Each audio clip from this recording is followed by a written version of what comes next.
Y'all hear it? You hear the crowd? They're going crazy.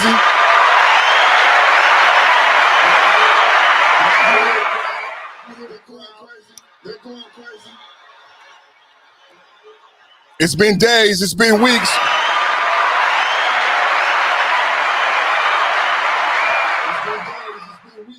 How long it been? Where my 5.0 family at? Stand up. How long it been? Stand up. Let me see them fives in the chat.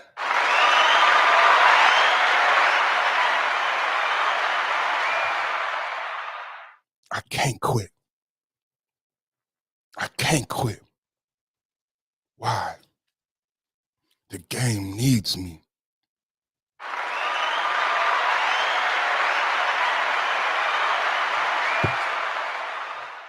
What does it mean? No one knows what it means. It's provocative. It's prolific. It's perfect timing podcast.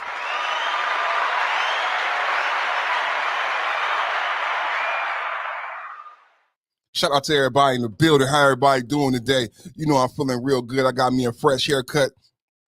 So I'm feeling good, looking good. So I had to stop by and show off my fresh fade for everybody.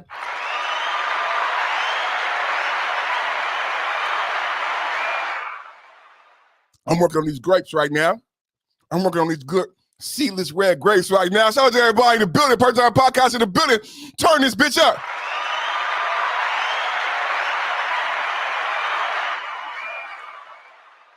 We won, nigga, we won. We won, nigga, we won. I ran it back like a rerun. We won, nigga, we won. What?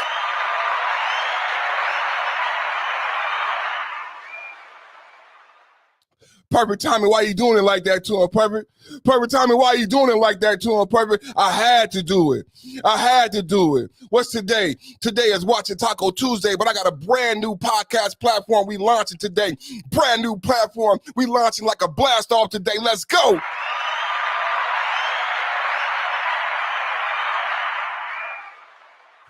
Money, music, and sports, the MMS show presented by the Perfect Timing Television Network in the building.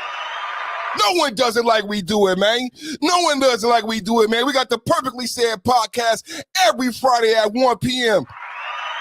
We the one that told you what happened to Takeoff. Everybody talking about the shooter being arrested, but ain't nobody telling you why Takeoff was there. Perfect Timing is the one who unraveled the whole story. Perfect Timing podcast, Perfect Timing television. You see us, we won, baby, we won. Every Friday, Perfect Timing podcast, the Perfectly Said platform, brand new platform, money, music, and sports. You feel what I'm saying? Because these are the three gods. Read the description, man. The description says it all, man. We praise the gods every day. We create gods out of celebrities. We make gods out of these deities that's on television, out of your woman, out of the vagina, out of sex. You are praying to God. You have no idea what you've aligned yourself with. So I said, let me create a platform and a podcast to discuss these hot topics, but it's going to always come up because this is the rule of the day. This is what trends. This is what you want. This is what they feed you on your social media feed. Money, music, celebrity, social media, sports, Perfect Timing television in the building. The MMS show. The MMS show lets you know. Let your friends know. Let your cousin know. Perfect Timing television is live, everybody. Perfect Timing television is live, everybody. Perfect Timing television is live, everybody.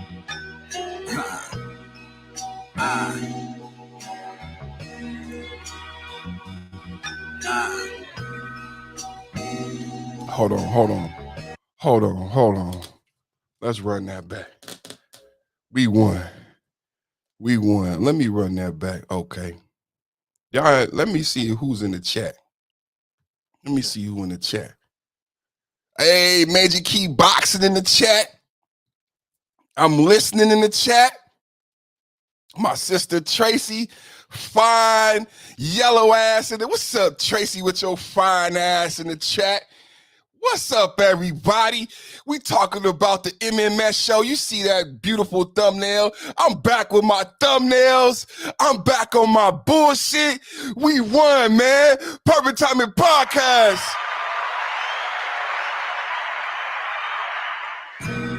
How that sound? How that sound, man? Check my audio, Tracy. How that sound? Do I sound good in the headphones? Check my audio. Check my audio. We won, nigga, we won. We won. We won, nigga, we won. Did we win? I bring it back like a rerun. Check my audio. I had my shooter go D1. What? We won. Hold on. Nigga, Stop the tape. Stop the tape.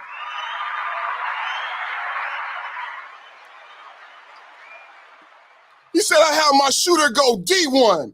We won. Stove God Cooks, Nick Craven, only on Perfect Timing Pod. A lot of people try to copy this platform in this format, man, but you'll never get the sauce, man. You got to be the boss, man, to get the sauce, man. We won.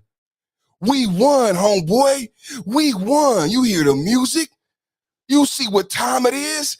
It's Michael Jackson time. Let's go! I brought it back like a rerun. Run and re-up, nigga, run. My shooter going D1. We was in the kitchen for our lean nights. How you know that walk really got that lean bite? I introduce you to this key life, but it's gonna cost you 33. Bus told me it's all about the time. Wait a minute. Wait a minute, how you know that walk real? It got that lean bite. Somebody tell him I'm live, man. Somebody tell him I'm live, man. Share the show. How you know that walk real? It got that lean bite. Deion Sanders went to Colorado. The ninjas don't know how to act. Tory Lanez fresh off the porch. Oh, who said it first? Meg Thee Stallion could eat all type of chocolate doodle balls. Takeoff murderer, so-called murderer arrested. Man, we covering the whole gamut. I say we covering money, 29 million to Deion Sanders. We covering music, Takeoff, arrest, and murder. We covering sports, money, music, murder, and mayhem. Let's go!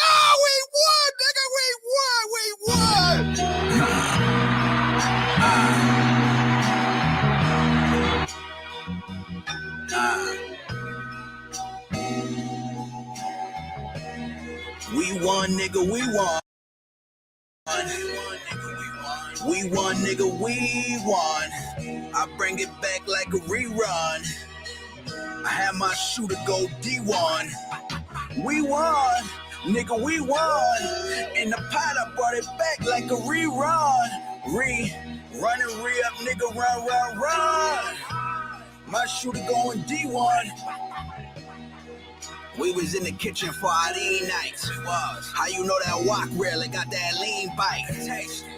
I introduce you to this key life, but it's gonna cost you 33. Bus told me it's all about the time. What's good, big homie?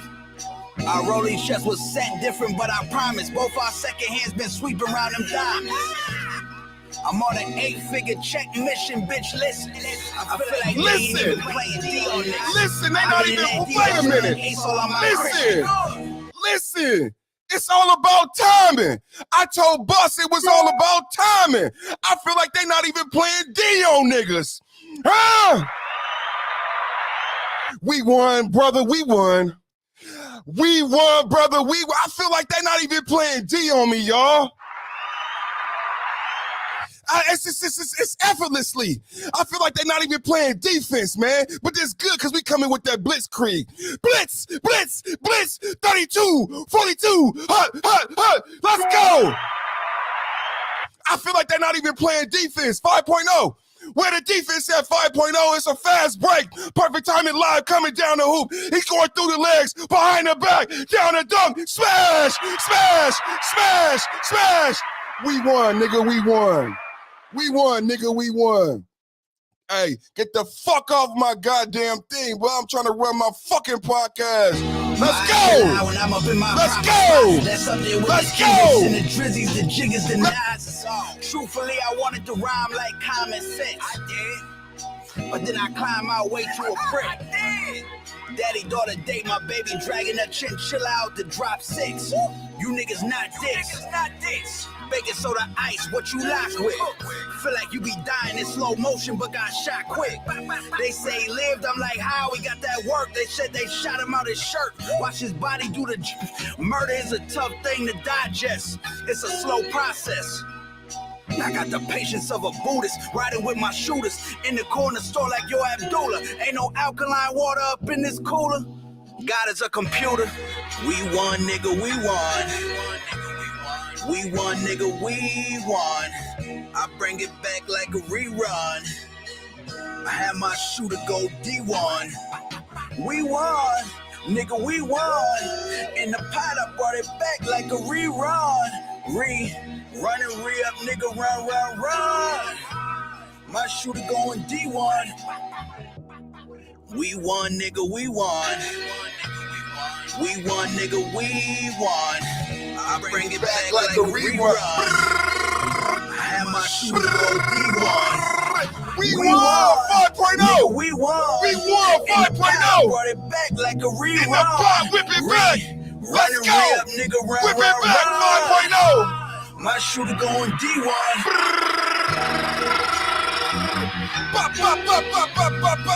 Perfect timing podcast in the building.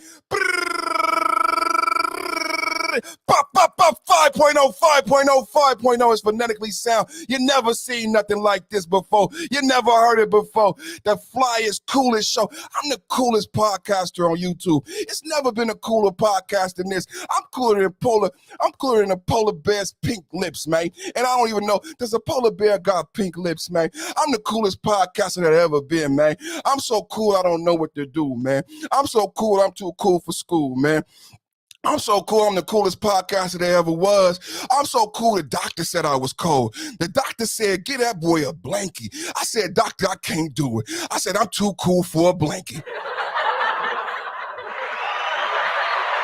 I said, I'm so cold, the doctor said I was cold. The doctor said, get that boy a blankie. I said, I can't do it. I'm too cold for a blankie.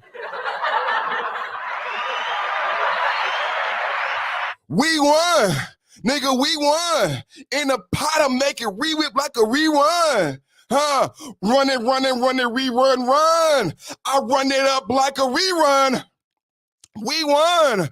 Did I run it up? Tracy, did we run it up?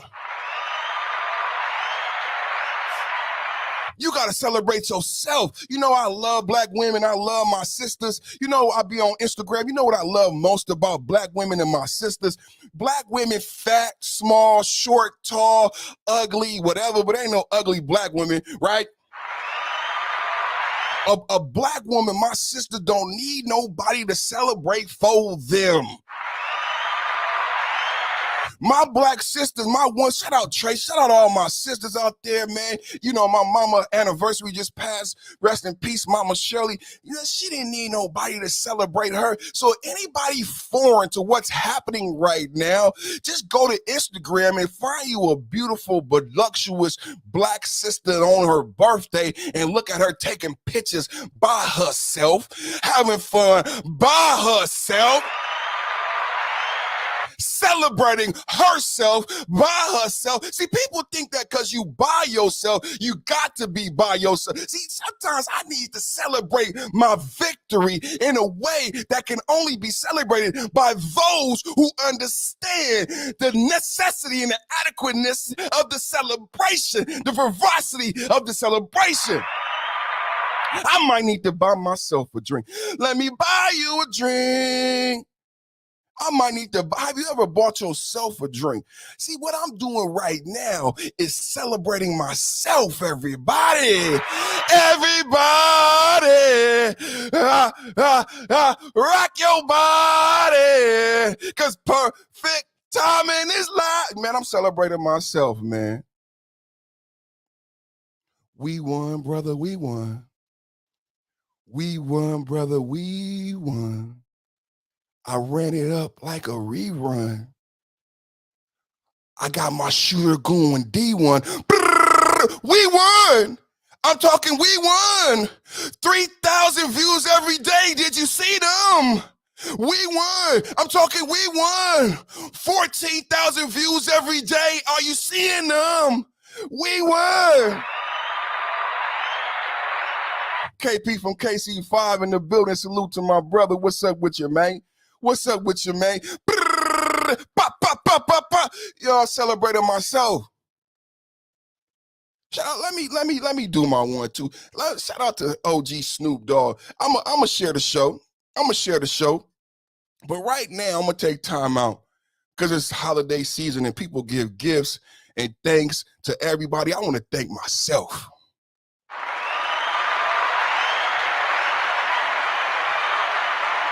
Perfect, I want to thank you, Perfect, for being consistent. Perfect, I want to thank you for never giving up on yourself. You know what I'm saying? Perfect, I want to thank you for never quitting, being the realest, coolest podcaster to ever live. Even when people blocked you, hated on you, lied, acted like feminine, backstabbing, conniving, they smiled in your face all the while they want to take your place. The backstabbers. All you fellas, you better beware. Are you? What'd he say? He said, even though I ain't home, they just keep coming. I need you to take these knives out my back. What they do? They smiling in your face all the while they want to take your place. The backstabbers. No good sipping ass sucker. So I had to celebrate myself, man. I want to thank you, Perfect, for praying, for staying prayed up. I want to thank you, Perfect, for repenting. I just want to thank you, Perfect, for being perfect, man.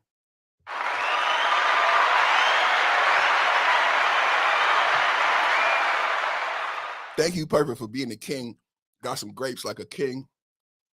You know what I'm saying? Got some grapes like a king. Proud of myself. I'm proud to look at Tracy. Tracy said, thank you, Perfect, for being you and doing what you do. Thank you, Tracy. Thank you for being supportive, being a sister, being beautiful. Much blessings to you and your family on the holidays. I pray much blessings and joy to all of my 5.0 KP. I'm listening was first.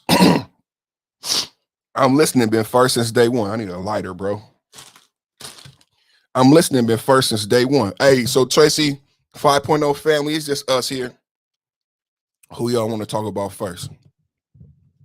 What y'all want to talk? We got Deion Sanders. I got a message. Somebody left me a message.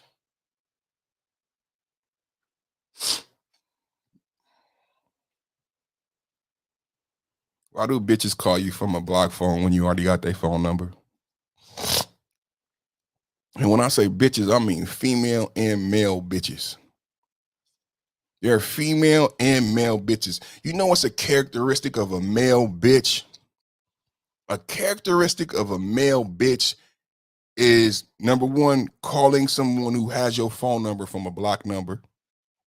That's a characteristic of a male bitch.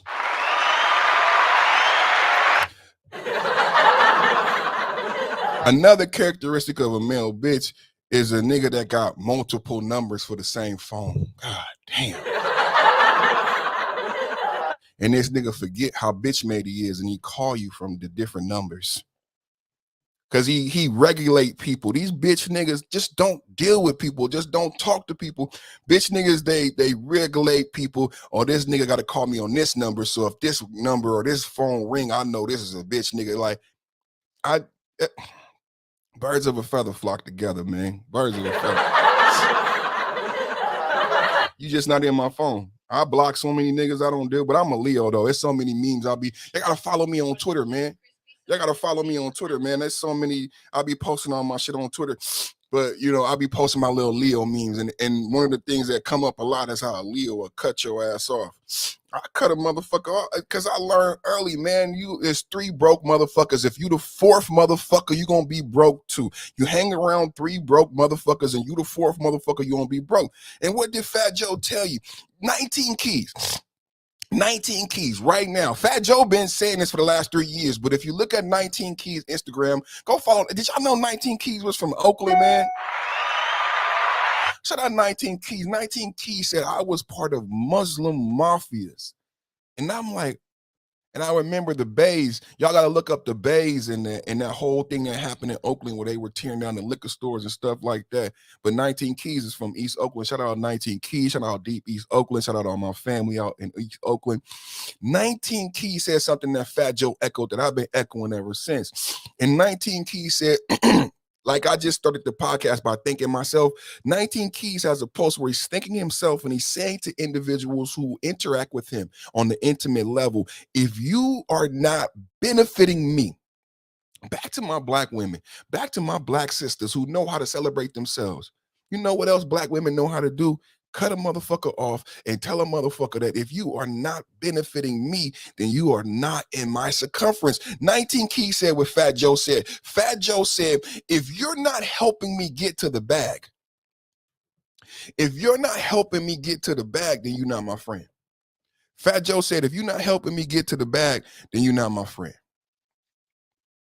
From now on, going forward, if you have money or if you have more money than me, if you have a business venture, whatever you're doing, if we're friends and we're family and I'm not included in that business venture, then you're no longer my friend and family. We don't have anything to talk about. It goes back to Robert Kiyosaki and Rich Dad, Poor Dad. And he said, I have no friends. Listen to what I'm saying. This is for the 5.0 crew.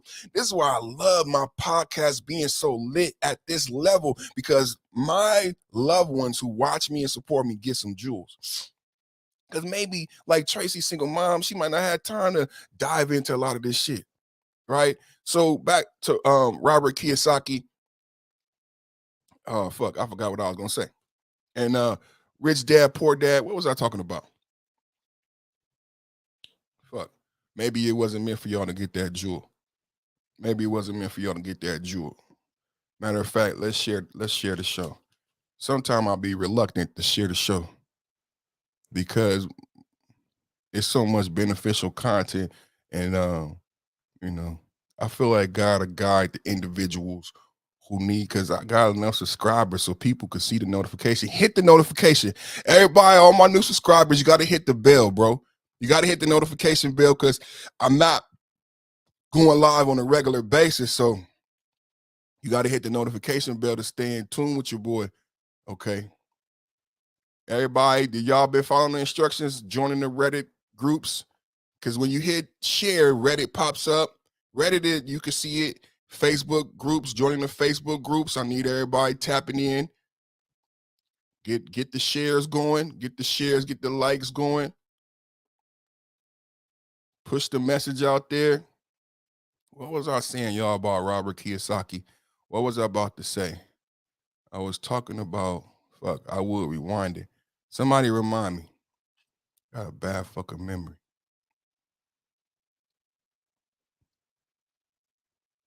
What was I talking about? Because I want to drop that lug.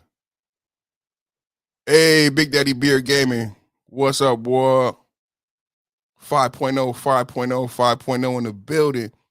So, Deion Sanders, Takeoff, and Tory Lanez. Where y'all want to go first? Y'all want to go Deion Sanders first? I got a video of Tory Lanez up right now. We can go Tory Lanez. We can go Deion Sanders. I could pull up a video. Let's have a talk about Deion Sanders, and then I'll pull up a video. I'll see if there's something short about him. But basically, if anybody don't know, because everybody might not follow football, college football, Deion Sanders accepted a job, and he had been entertaining offers at the collegiate level. And this is a Pac-12 school, but people are boo-hooing the offer, and he's accepting the offer for a lot of different reasons. You know, Buffalo, Colorado is a top-tier college collegiate program, football program that haven't been in recent years. That's one of the things detractors have been saying, that Deion Sanders should have went to Florida State, where he was a premier player. Florida State actually had an opportunity to actually offer Deion Sanders Auburn also, but we're not on an intimate level with these contracts and what's being offered to Deion Sanders. But Deion Sanders was a head coach for Mississippi State, Jackson University, Mississippi and Jackson. I'm actually from Jackson, Mississippi. All of my family, rest in peace to my mama, my auntie, my grandmother. These women came out here to California during the Great Migration from Jackson, Mississippi. So this is very intimate to me. We still have family in Mississippi. We still own the land that we farmed during the day. I don't believe in slavery, but we still have the land, and my family have lived on land in America for over 100 years, rent-free. So that's real wealth. So this is intimate for me for Jackson, Mississippi. So he had brought a lot of donors, Walmart, a lot of highlights to Jackson, Mississippi because of the football program. He did a lot of great work there. He was successful there for 3 years, and now he's been rewarded. I look at it as a reward. I say Deion Sanders has been rewarded with this position at Colorado, despite whether or not you believe Colorado is a great school or the football program is as good as it used to be. It's still a premier school. It puts them on the television, right? Who saw, anybody to put a 5 in the chat if you saw Jackson, Mississippi on a major network? You know what I'm saying? Possibly going to a Rose Bowl or something like that. They're not even in contention for something like that. So now Deion Sanders has the ability to not only coach a high level of make this back into that great team where we used to wear that Colorado gold and black, you know, when starter jackets were popular. This is one of the most popular jackets, one of the most popular teams.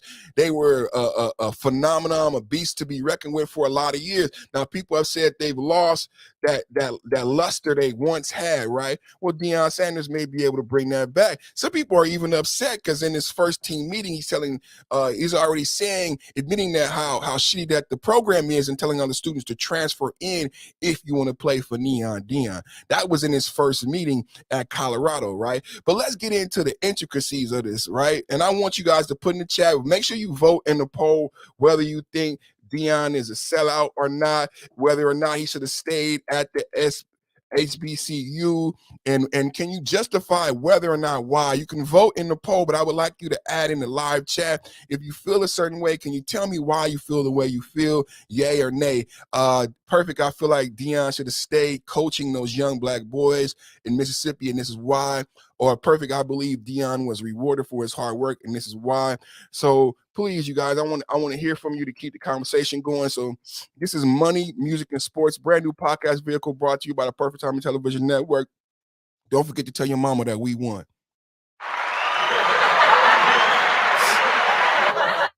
So let's keep getting into it, right? I'm sharing the show, and I'm gonna bring up a video for us to watch. So what I'm hearing is that the offer, what Deion Sanders received was a $29 million offer. If anything that we can discuss or debate where we can be Monday morning quarterbacks, right? And that's what this show is about, right? The MMS show is about Monday morning quarterbacking, right? I'm not an NFL player. I'm not a celebrity or a millionaire, right? So this is all Monday morning quarterbacking, right? So the one thing that I could be frustrated about if we're Monday morning quarterbacking, if we create a podcast platform, is the fact that he only got $29 million.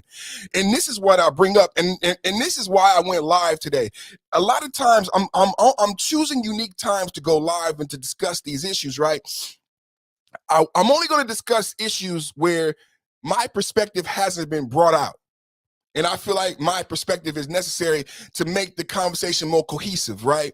Because this conversation is being had. We have naysayers, we have people pissing on Deion Sanders. And when you hear 29 million, right, people say a lot of money, but it reminds me of the genesis of all of this Kanye West and all of this bullshit that Kanye was talking about. If you remember, preceding Kanye West was the Jalen Rose interview, where Jalen Rose talked about where only in the NBA and the NFL you have these siphons that suck out young black males' money, where we're forced to go to a 4-year university, they're forced to hire an agent, they're forced to do things that you're not forced to do in the MLB and hockey and baseball and sports that are predominantly white. These hurdles and these siphons, these funnels to extract money don't exist. Right? Why can't, he said, Jalen Rose, and he backpedaled on all of this, but he said, why can't black men go from high school to the NBA? Yeah, it's a million LeBrons. LeBron was able to do it, but now they have a new rule saying you have to go to college. Why? To siphon money out of young black men. So it goes back to that, right? So what is my issue with the 29? I'm congratulating Deion Sanders on his job. I'm against the individuals who say he should stay with the HBCU. No. I'm congratulating Deion Sanders. I don't believe he should stay at the HBCU. I believe you should elevate always, regardless, because race doesn't exist. This is the problem when we jump over race and deal with sex, and people are fixated on race. Race doesn't exist. I'm not black. My wife is not white. We do not fit in a Crayola box. If you extract race from the conversation, then you understand that he was rewarded for his hard work. But beyond that race, I am bringing in a racial component. And the racial component I'm bringing in is the $29 million offer. I want someone to argue with me because there is some legitimate pushback. There is some legitimate pushback to what I'm bringing up and me bringing up race. And perfect, you black guys always bring up race. Well, $29 million compared to Harbaugh's $40 million. All this vitriol to absolutely no vitriol that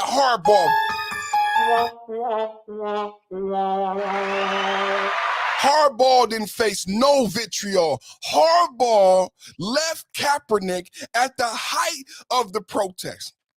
Harbaugh left Kaepernick. He didn't ride it out with his quarterback. He didn't ride it out with his star player that gave him the opportunity to get $40 million at Michigan and had the entire football program. Harbaugh, and this was almost 10 years ago. So Deion gets $29 million after inflation, bread. Gas is $8 a gallon to get I told you guys, a home loan, the interest rates double. To have a 30-year fixed rate home loan is $250,000 in interest. Now it's doubled to $500,000 in interest, but Deion Sanders gets offered $29 million. Harbaugh gets $40 million. Harbaugh leaves Kaepernick. Harbaugh was the coach. If Kaepernick faced all this backlash, faced all this vitriol, you were the head coach. You were his boss. You couldn't tell him not to kneel. You couldn't do anything. He got to get up out of there. Think about, yes, I'm bringing in race. Yes, I'm bringing in race, because this is what happened when we allow the non-media to create the narrative. I had a conversation about this in the back chat about what's wrong with this space is that and Angry Man said it the other day, we do not curate the audience. We allow the audience to curate the content creator. So the content creator is responding to the audience. I stopped doing that. I don't respond to the audience. I create the content. By me creating the content I want to create and being the asshole I want to be, I'm creating an audience who likes and loves me. I am particularly a dickhead and an asshole. That I am curating, and I'm extremely intelligent and provocative in my perspectives, so I'm curating a very unique audience. Now, the people who bandwagon onto us 5.0 later, they will come with the popularity, but in the beginning, it will be individuals who understand my intellect and who respect me for being an asshole and a man. And find, like Patrice O'Neal, who find it entertaining and informative. How many people knew that Harbaugh got $40 million to go to Michigan? A lot of people, and this is the only reason why I'm going live. I added the Trey songs and the Takeoff because I've talked about this in the past. But the primary focus I wanted to focus on here today is the fact that Deion Sanders has gotten $29 million, but Harbaugh and all this vitriol, but Harbaugh was rewarded. The owner of the Clippers was rewarded for his racial comments. He bought the Clippers for $15 million. He sold it for $3 billion after using the N-word and being a despicable racist. The way we fixed that situation is we made a racist a billionaire. We gave a racist more power.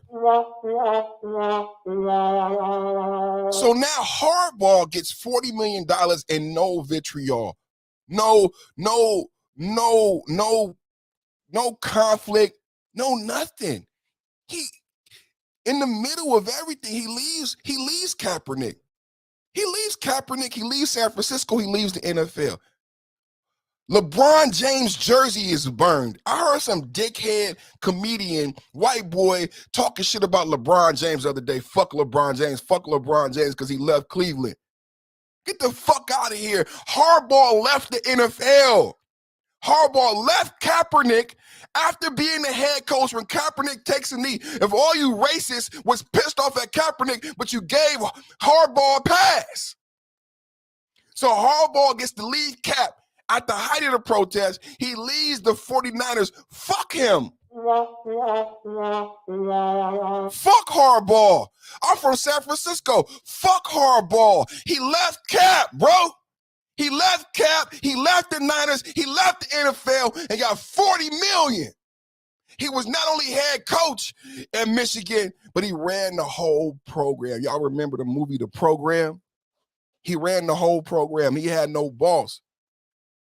He was God of Michigan football.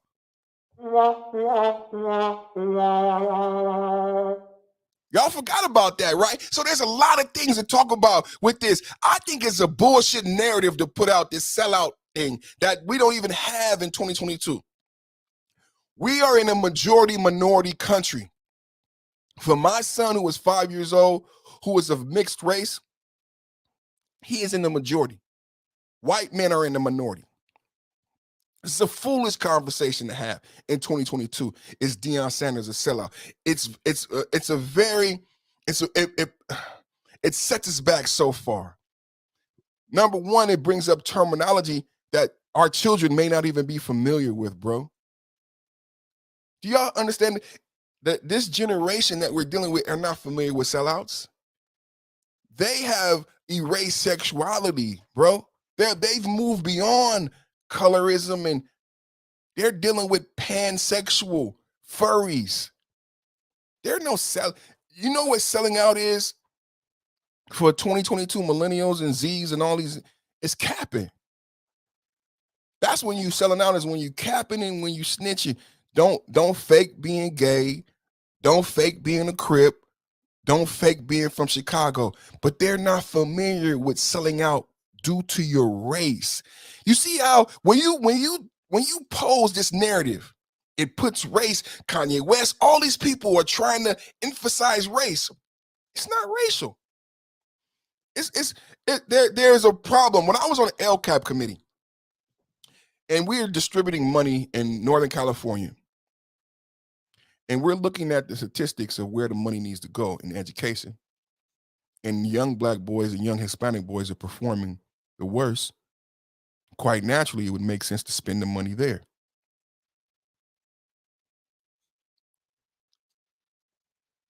How is it Deion Sanders how can that be racist? If this is where the problem is, if I spend money on it, it's not racist. How the Black boys and Mexican boys got to be the least performing may be racist, but me spending money to fix the problem on them are not racist.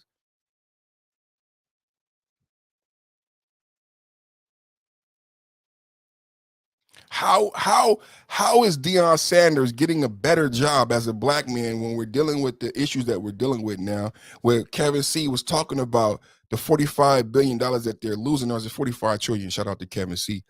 That they're purposely losing by not hiring Black men. So here's a Black man elevating. He had a job. He brought He improved the company where he worked. Who could want more from an employee? That's not a requirement of an employee. Can we go? See, this is the thing about Negro logic. And if you never had a job like that, part of his job was not to improve Jackson State, Mississippi State. That was not, but he did. He increased the bottom line. He brought them more money in order to be a more effective coach.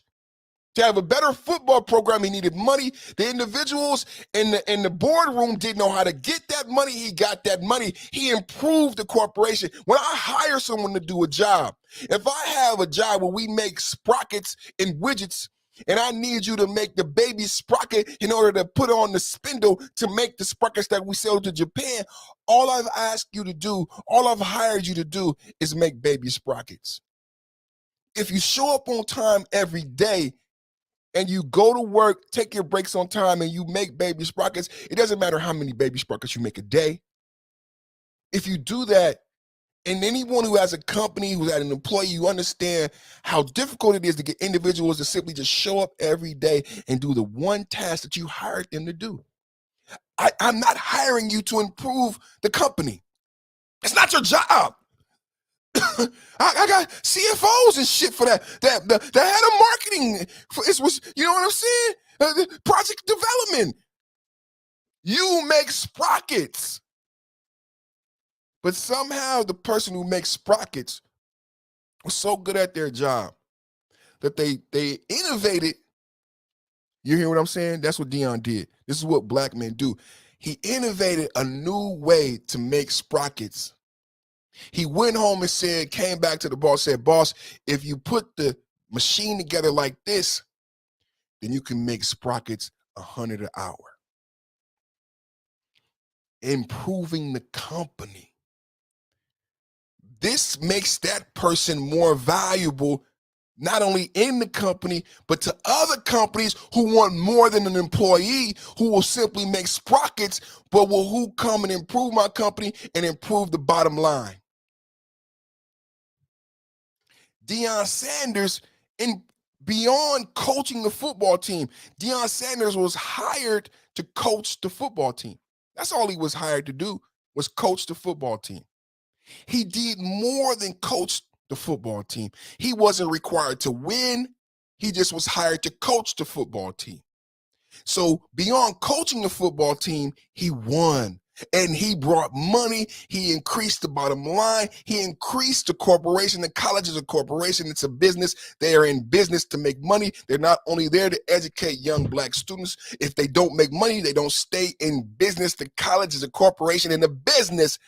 Deion Sanders increased the college business.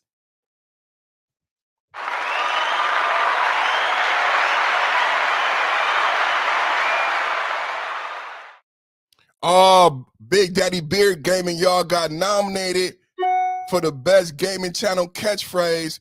Here's a link. Man, y'all make sure y'all hit that link, man, and go vote for my brother, Big Daddy Beard Gaming. That is amazing.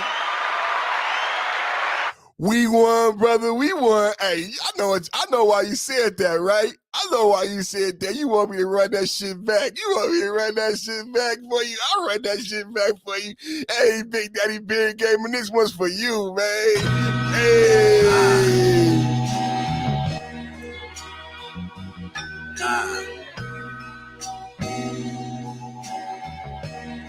We won, nigga, we won. We won, nigga, we won. I bring it back like a rerun. I had my shooter go D1. We won, nigga, we won. In the pot, I brought it back like a rerun. Run and real, nigga, run. My shooter go D1. Shout out to Big Daddy Beard Gaming, boy. Congratulations, boy. We won, brother. We won. Hold on. We won, brother. We won. Yeah, man. It's already done. Like my grandmother would say, man, rest in peace. I miss you, grandmama. Yeah, man, it's already done because in my book, brother, the nomination is enough as a victory, brother. the recognition, the acknowledgement, you know what I'm saying? That's just a cherry on the top. And let's say if you win, but you've already won. Like you're nominated to the Hall of Fame, right? It's like being on a XXL freshman cover. You feel what I'm saying? Some people come out to be like better MCs, make more money. But if you're on a XXL freshman cover, if you're nominated for a Grammy, you're Grammy nominated. If you go to the Olympics, We was in the kitchen Friday nights. How you know that walk really got that lean bite? I introduce you to this key life, but it's gonna cost you 33. I introduce you to this key life, but it's gonna cost you 33.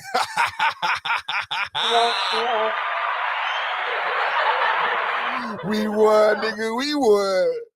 Man, for real, man, just being nominated, man, is just an accomplishment because I know we work so hard on these channels, creating content for not only our audience, but for our own goals, self-actuation, right?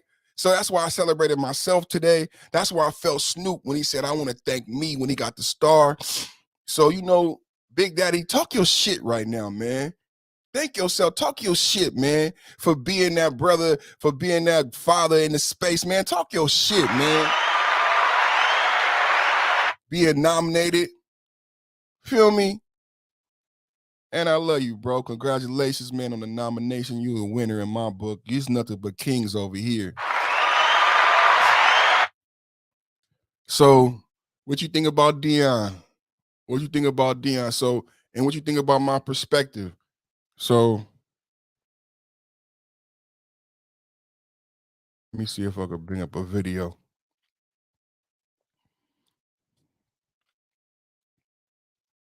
Deion Sanders.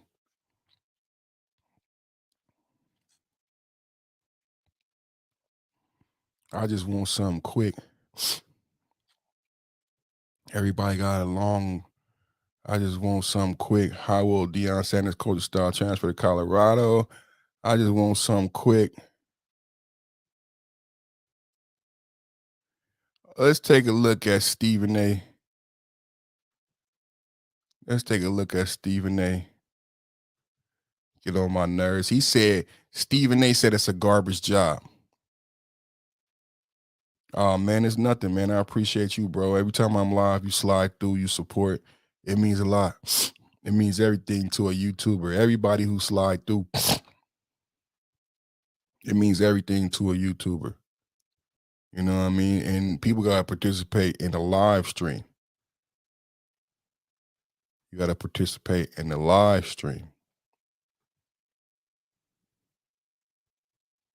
Said Monday that he was offered the Colorado head coaching job, among others. Paul, you think he should give this serious consideration to go there? I think he should, and I think it's fantastic that schools are offering Deion Sanders jobs. My problem is I think Colorado is a garbage job.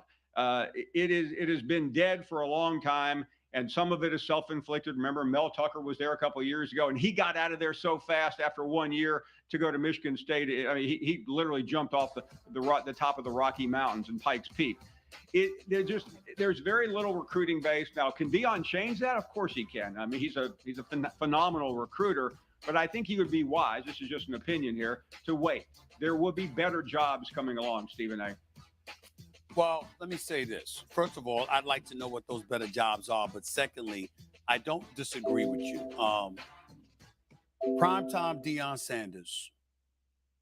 He's a friend. In the interest of full disclosure, we're pretty tight. And I love the brother. And I know what coaching means to him on a collegiate and a prep level. He always wanted to be in this position to help these kids. And he's doing it. And I give him a lot of props for that. And what he's done for HBCUs, I just can't say enough. It's just as somebody at HBCUs are near and dear to me, what he's done has been beyond profound. I don't want him to take this Colorado job. I'm mad Auburn didn't hire him. I'm very upset that Auburn didn't hire him. I'm beyond furious, even though Florida State has come on as of late and they had a respectable season. There is no way in hell that primetime Deion Sanders should not be the head coach at Florida State, where he starred as an All-American and was one of, if not the elite cornerback in the game. You understand what he did on the collegiate level and what he's done on the professional level, and his way of communicating with the troops and galvanizing these young men to be the best that they can be. How are you Florida State and you passed up on that? As far as I'm concerned, you're just a decent program. With Deion Sanders, you could have been a national title hopeful. You would have been in the national spotlight consistently. You might be giving Dabo and Clemson a run for their money in the ACC. I mean, all of this stuff. Me personally, I would hope for him to either be in an SEC school or at Florida State. That would be my preference for Deion Sanders, not Colorado. But I don't blame him for considering it, because how can you count on anybody to come through? Well, so what is he saying? Did he actually even say anything? Did he make a point? Thank you, brother. We won. Shh. Did Stephen A actually make a point? First, he says to the guy in response, where are these other job offers? $29 million to go to Colorado. That's a sizable amount.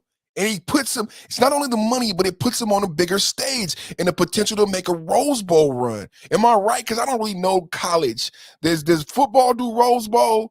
Is him? I know it's a shitty team now, but doesn't that put him in the running for coaching? And if he can get them to the Rose Bowl, and it puts him on television, right? Mississippi wasn't on television. Stephen A is making a non-point. I don't want him to take the job. What you're saying is you want him to stay in Mississippi and not take the $29 million. How can you say to not take the $29 million? And you haven't given me adequate reason. You didn't say he should stay at the HBCU because he's black. You didn't say he shouldn't go to Colorado because he's black. You just said that Colorado's program isn't great, but is it a good job offer? Perfect Time in Television and the MMS show is saying that the job offer is lacking because Harbaugh got $40 million almost 10 years ago. Now, Harbaugh got $40 million in the midst of controversy.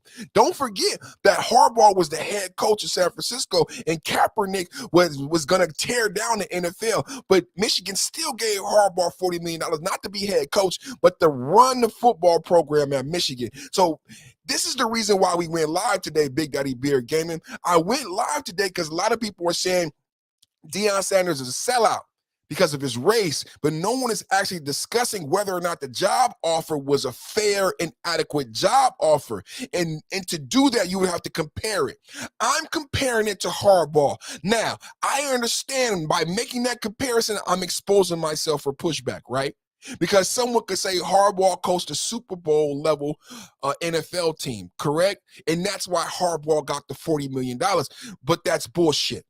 Another thing about Harbaugh is he received no backlash and vitriol for leaving Kaepernick, leaving the NFL, and leaving the San Francisco 49ers. Deion Sanders is trending. Every social media is Deion Sanders a sellout. Is Deion Sanders a sellout? How can we discuss whether or not Deion Sanders is a sellout without including the hardball situation? Anyone discussing this who considers himself intelligent and have intelligence about football and contracts, if you leave out Harbaugh getting $40 million to run the Michigan program, you're not having a cohesive conversation about Deion Sanders going to Colorado. I mean, because it covers the whole gamut. You can talk about the backlash. You could talk about the way the reporters and the sportcasters are dealing with Deion Sanders versus how they dealt with Harbaugh. And this was one of the biggest stories in sports, not just football, but in sports. It was the precursor to the protest, to Black Lives Matter. Kaepernick will go down in history for the protest and taking a knee. Whether you agree or disagree with Kaepernick, let's say you disagree with Kaepernick. Fervently, you disagree with Kaepernick. Where was that disagreement when Harbaugh left? Where was that disagreement when Harbaugh left? So I need everyone watching me right now, everyone in the chat, everyone who watch me later, because the people, we watch YouTube, right? So you're going to watch another YouTuber talk about this conversation. I want you to put in the chat, Harbaugh 40 million. You ain't got to say perfect timing, television send me. You got to say perfect timing, TV send me. Just put Harbaugh 40 million in the chat. Harbaugh 40 million in the chat. That's what I want to see. Harbaugh 40 million in the chat. No backlash. Harbaugh faced no backlash. That's what we should be talking about. Why Deion, not Deion going to Florida. I don't care what school he went to. He got a promotion, top tier school. Now that that's done, why didn't my big bro get 40 million?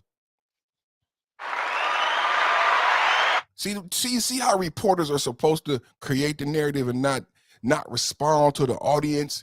See, I created this whole platform, the MMS show. Shout out to the MMS show.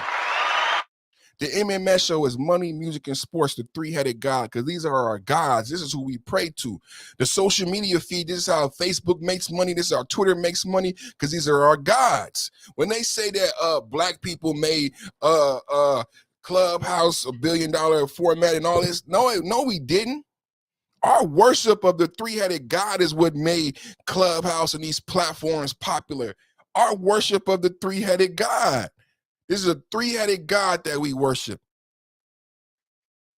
Can y'all hear my bathroom fan? Can y'all hear my bathroom fan? Because it's irking me, but I don't want to get up.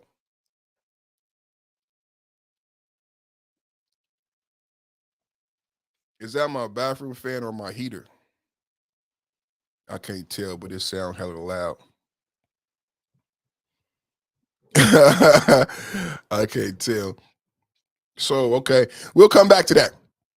Now, I'll play a little bit more of the video, then we're gonna go to the next topic because I've already been rocking for an hour. Y'all can't hear it. Cool. Thank you, Tracy. So let me know what y'all think in the chat about my perspective on this thing. I don't know how many people have been talking about the Harbaugh perspective and Harbaugh getting $40 million. I think it's relevant. I'm open for the pushback, though. I'll put my link in the chat. I'll put my link in the chat because somebody might want to come up.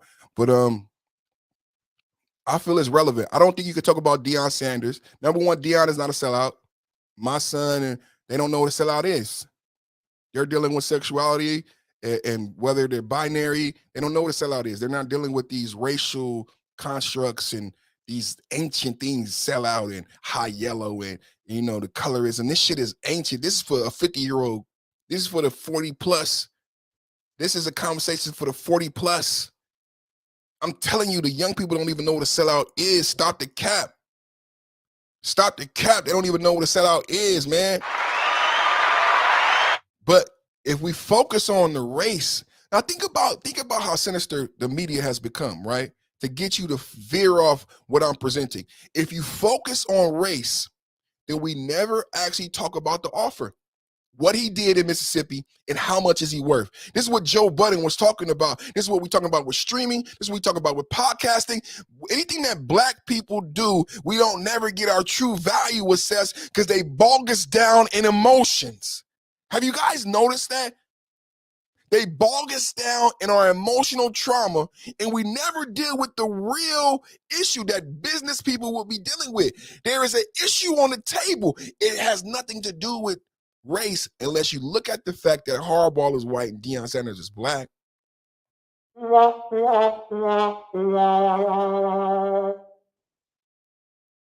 Am I going to cover the Jefferson trial?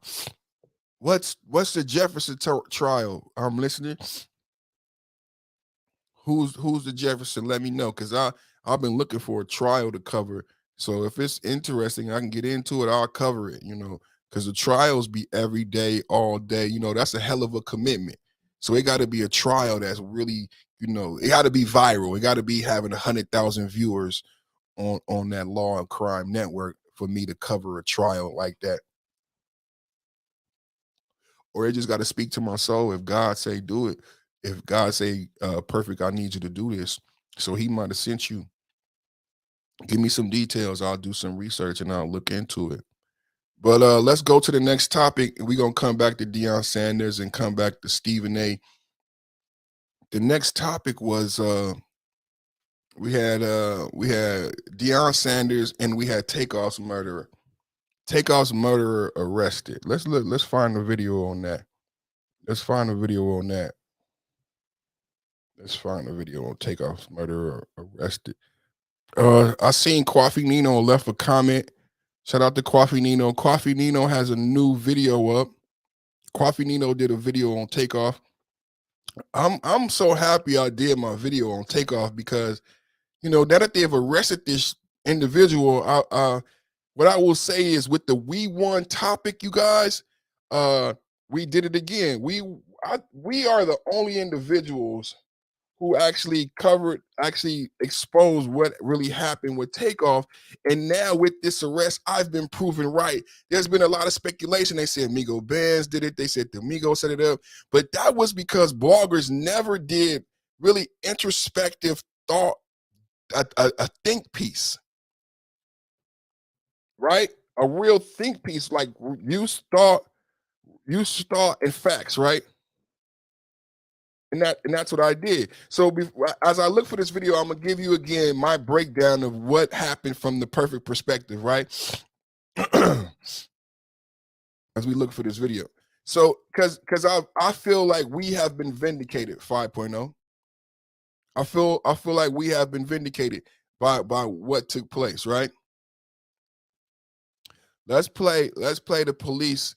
Man, I didn't want, it's going to be a long show today, y'all. I didn't mean for it to be a long show, but I love you guys. I love podcasting, and I haven't podcasted live in a couple weeks. So we're going to play the whole police. We're going to play everything from the police that about, so we could break this down, right? So what did I say? What did I say about Takeoff, right? This is what I said. And I'm going to explain it again slowly and succinctly.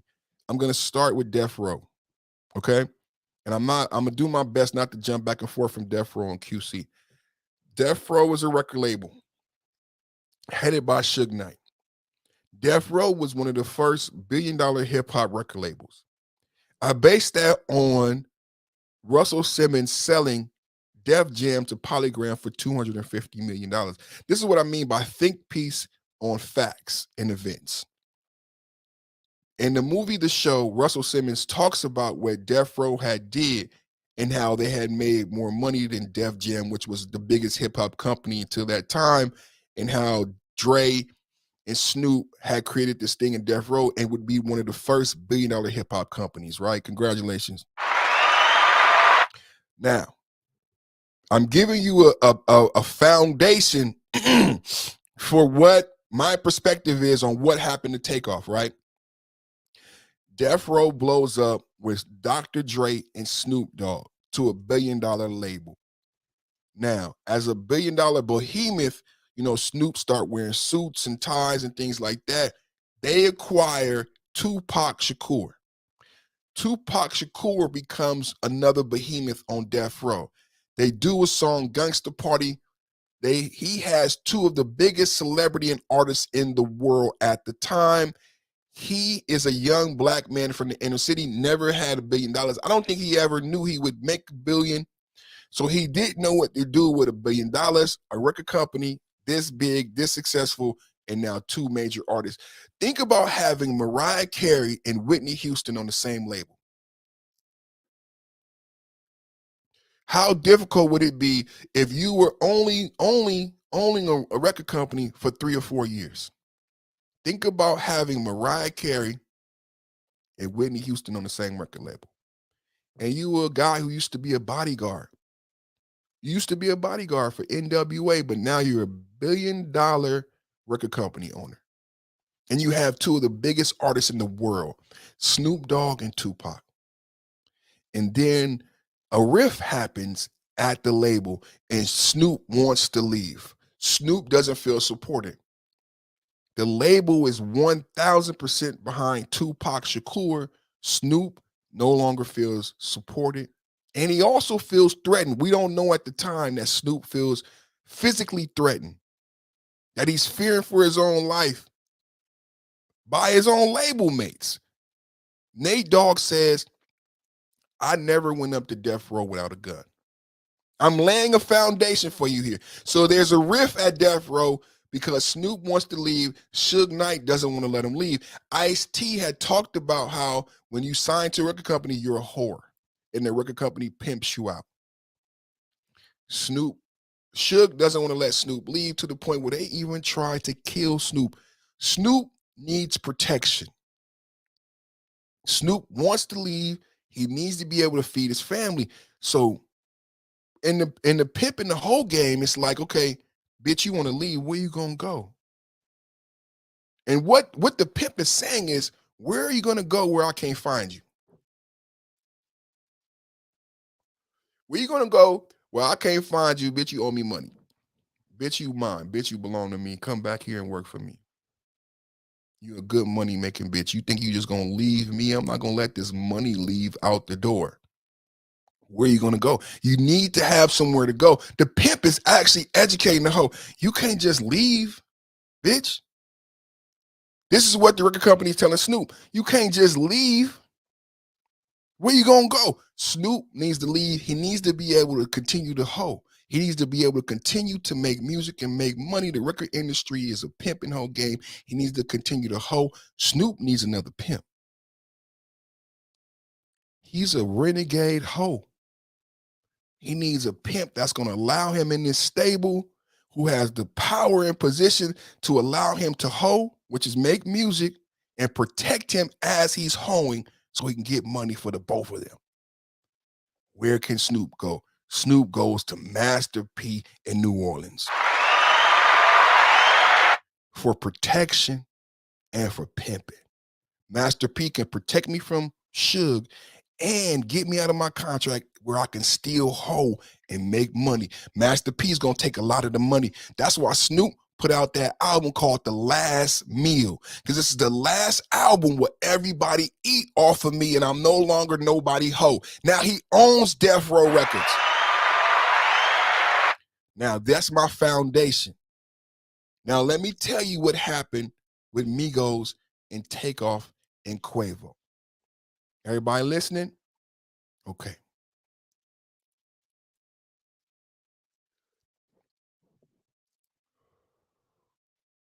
P. It's P and Coach K. P is a street dude. Coach K is the record dude. Coach K worked at 300. That's how they got the record deal at 300. P is friends with Gucci Mane. Gucci Mane had Migos signed. Gucci Mane had Baby. Gucci Mane had Young Thug.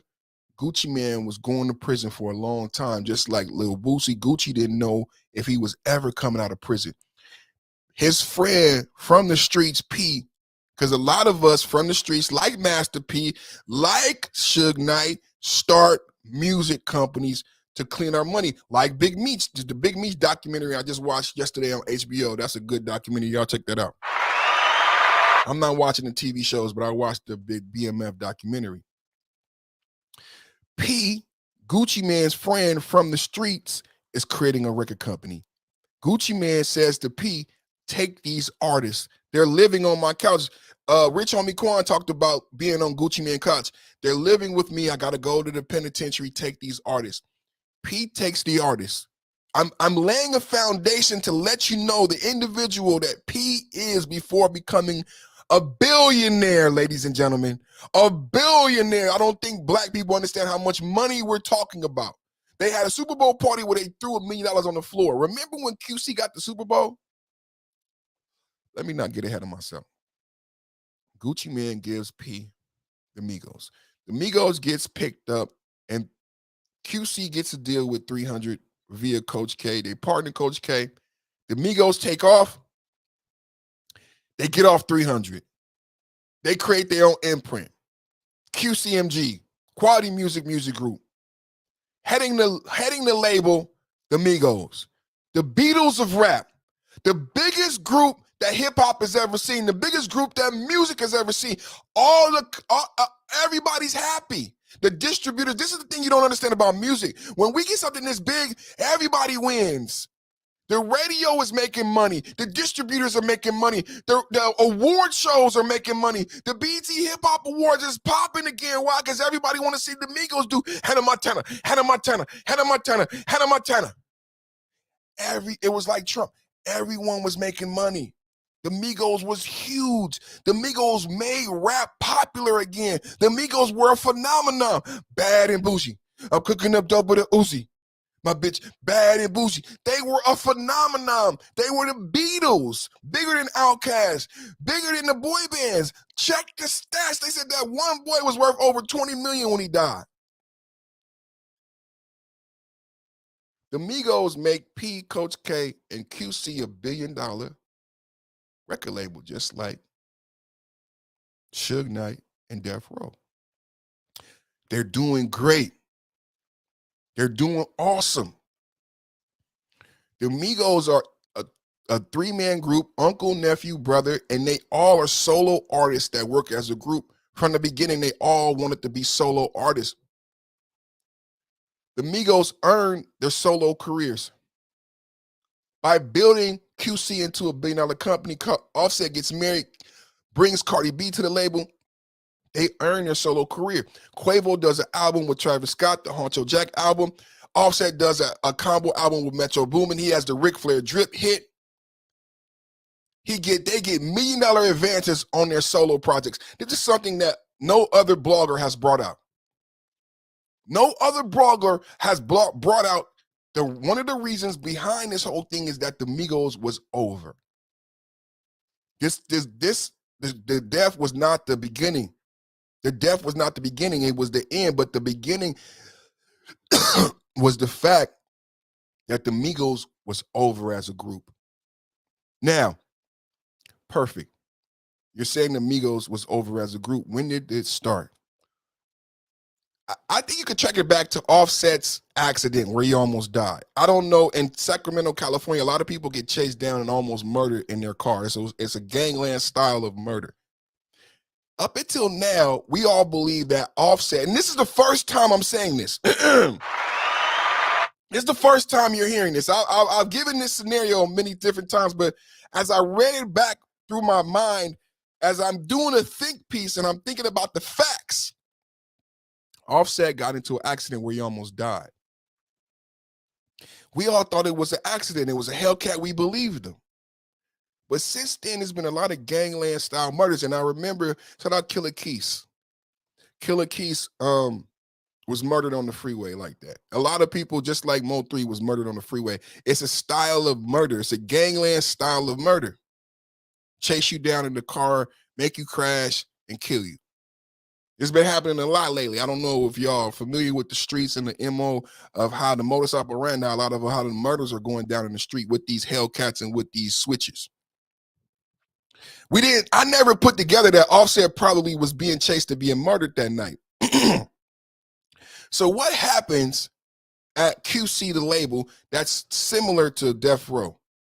We hear that Offset gets jumped and stomped out by 4PF. Put the accident up here, because that's up here. This is after the accident, because we thought that was an accident. I'm saying now for the first time, I'm speculating on whether or not Offset actually got into a car accident or if someone was chasing him. Put a pin in that. Offset there's a rumor that Offset is jumped by 4PF, stomped by Lil Baby and 4PF. Perfect. You have to support that. There's a video that I don't have that I found when I did my research of a blogger asking Lil Baby, is there beef between you and Migos? So, in the inner city of Atlanta, and for those in the intimate relationships with QC in Atlanta, what are we learning through the YSL indictment? There was a war going on. Now, before the YSL indictment, we heard from our family members. The black people, and I got black and white people who watch me. Before the indictment, we heard from our family members, don't go to Atlanta. Don't go to Atlanta. They robbing people in Buckhead. They robbing people everywhere. Don't go to Atlanta. We knew that, right? We got family in Atlanta. We have been told not to go to Atlanta. We in the Bay Area. We've been told. You in Texas, you already been told before all this, don't go to Atlanta because it had gotten dangerous, right? We learned later via the YSL indictment about the gang wars fueled by money, drugs, and led by record labels. We had no idea. You had YSL, YFN. We're learning about Future and Cardi, Playboy Cardi. Future's what is Future? What is Future's group? He calls his clique of people. Future has a name, a acronym, a 3-letter acronym, Playboy Party, but they're actually murdering people. People actually dying and being murdered in the streets of Atlanta. A lot of people are being murdered and died in the streets of Atlanta. So it's not a joke. Offset almost died in that car crash, but I'm not saying that's what happened, right? So there's a riff. So let me go deeper into this riff at QC and how Migos and Takeoff being murdered was the end and not the beginning. Offset gets jumped. It was not even about the sex with Quavo's girlfriend. I believe Offset felt the way about the lack of support from the Migos. When he got jumped, Offset was the one who would go to jail and have everybody back. Remember, he went to jail in North Carolina, protecting the group, protecting his family. And when he got jumped, not only support from the Migos, but support from the label. Support from QC and support from P. P and the label was 100% behind Lil Baby. And this phenomenon that Lil Baby had become. The same thing that happened with the Migos, he was seeing happen with Lil Baby. And he realized that the Migos was dying out and that Lil Baby was taking steam. Now, the Migos are pissed off about this because remember what I said to you. The Migos have been given $1 million advances on their solo projects. They had put out solo projects with Honcho Jack, Quavo, and Cactus Jack, and then Offset and Metro Boomin. How do I know they got $1 million advances? Because Offset wanted off the label. Now listen to this riff. I'm painting the picture of what was going on at QC. We learned Offset wanted off the label. Offset says, I bought my way out of my solo deal. That's how I can say they had $1 million solo deals along with the group deal. Offset spilled the beans. By leaving QC, that was the end of the group. But there's something else that ended the group. I'm going to get to that later. Offset leaves QC as a solo artist. To do that, he buys himself out of his contract. He tweets that he spent millions of dollars. I think it was $2 to $7 million. That's how much they had fronted these boys on their solo projects. Millions of dollars. And they weren't getting the solo projects that were promised.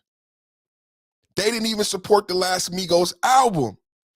They all want off the label. They don't only, this is why you have Quavo in the Messy video with the Migos contract and the gun. Quavo, they all want to, Takeoff wants a solo project also because the Takeoff has something to prove since Bad and Bougie. Takeoff has solo mixtapes that people love. They weren't getting the solo push because Lil Baby came. Offset, I believe, is complaining at the label about this because he's the most vocal and the one who's not afraid. And he gets jumped by 4PF. Offset also tweets when he puts out his solo project that QC's trying to make money off of, still bullying him. This is before the Takeoff murder. You guys got to realize the paint that's on the wall. P already put the paint on the wall. They already put the paint on the wall. They didn't give a fuck about Quavo, the Migos. P and QC, and they don't give a fuck about them. Y'all forgot when just 2 days ago, P was laughing, talking shit. Lil Baby was laughing, talking shit about Offset. And Cardi B was on there. Cardi B emasculated Offset. Said, fuck you niggas. I paid $7 million to get my husband solo deal off. And Offset said, I'm free as a solo artist from QC, but I'm going to do my last 2 albums with the Migos. Did y'all hear that? Last. Snoop Dogg, last meal, the Migos was over. Way before Takeoff gets murdered, Before anything y'all know about, the Migos was over. On those tweets, on that interaction, the Migos was dead, bro. And P was fucking with Offset and came back at Offset on Instagram and said, Offset, you not off. And Offset, boy, stop playing with me. I paid you millions of dollars and I haven't spoke to you and I haven't been to the label in 2 years.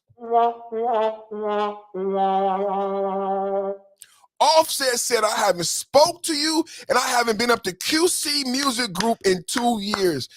Now I'm going to jump back and forth. Please follow me. I need you guys to walk and chew bubblegum. Nate Dogg said, I would never go up to Death Row without a gun.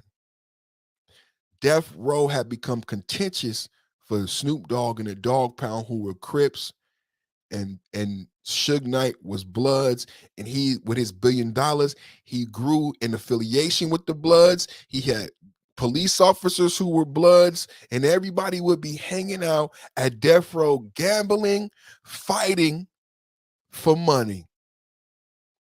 Death Row had become a hangout for that Blood set, including police officers, to where you saw in the movie where Dre came out of the studio and socked somebody.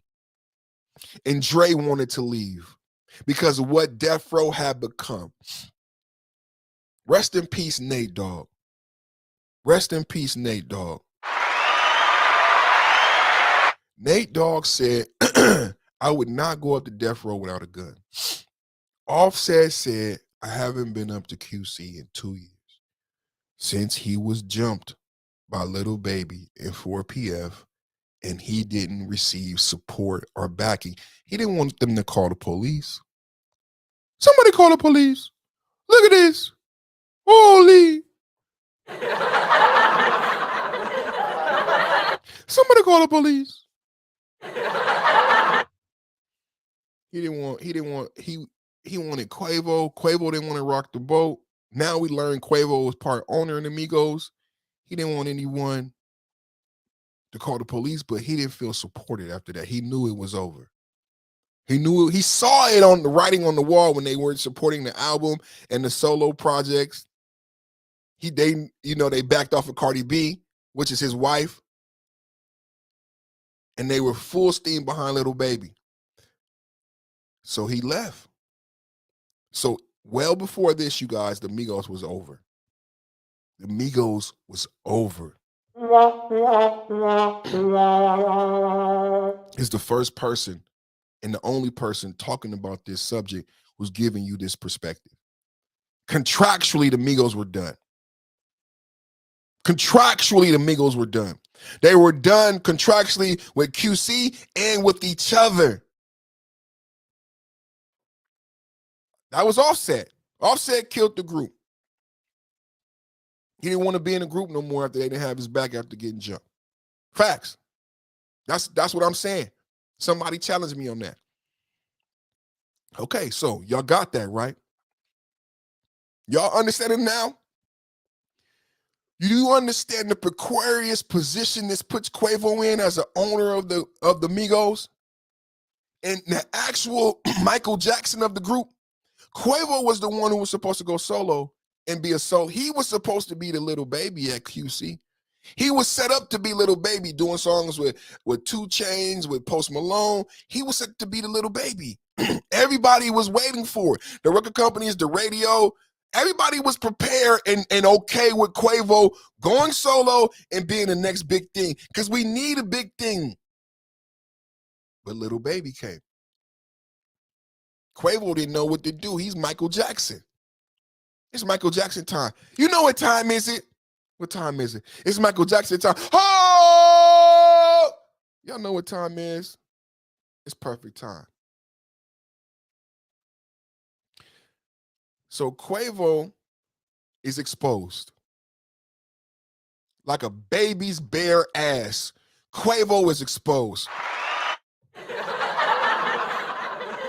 So everybody, remember when the sister said it was not over a dice game, and how, this is the thing that bothers me about the situation. There's so many intricacies to unpack. Remember how she was disregarded, how Black women are disregarded.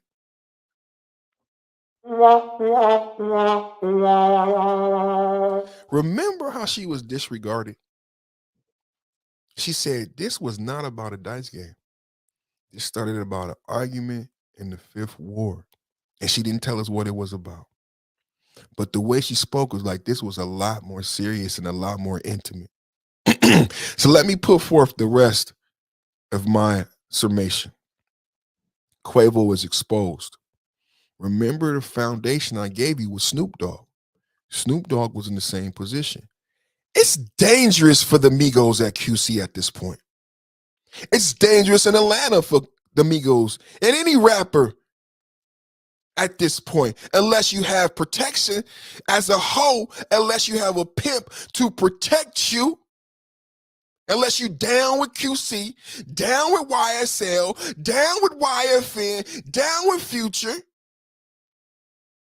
Free bands. That's Future, FBG, free bands gang. Unless you down with Future, Playboy Cardi, you're exposed in Atlanta. Same thing in LA. You gotta be where you from. You gotta be a Crip or a Blood. You gotta, because niggas gonna be like, where you from? It had become that contentious in Atlanta. Quavo is exposed. Quavo, so think about it like this, okay. Think about what I'm telling you guys, the analogy I'm setting up for you guys. Because there's a lot of things you could push back on, right? But think about this. I'm the CEO. I'm the pimp. You my hoe. Why are you around another hoe? And you just not around, why are you around another pimp? Remember when T.I. got mad at his wife for being around Floyd Mayweather? It's not just that you're around another pimp, but you around Bishop Don Juan. You around one of the most prominent pimps, and you are exposed. And if you're exposed and I'm exposed, P is not happy about this. That's why you don't hear P and QC. P and QC was done with the Migos, and this makes P look bad. Because why was Quavo with Jazz? We get into it, y'all. Huh?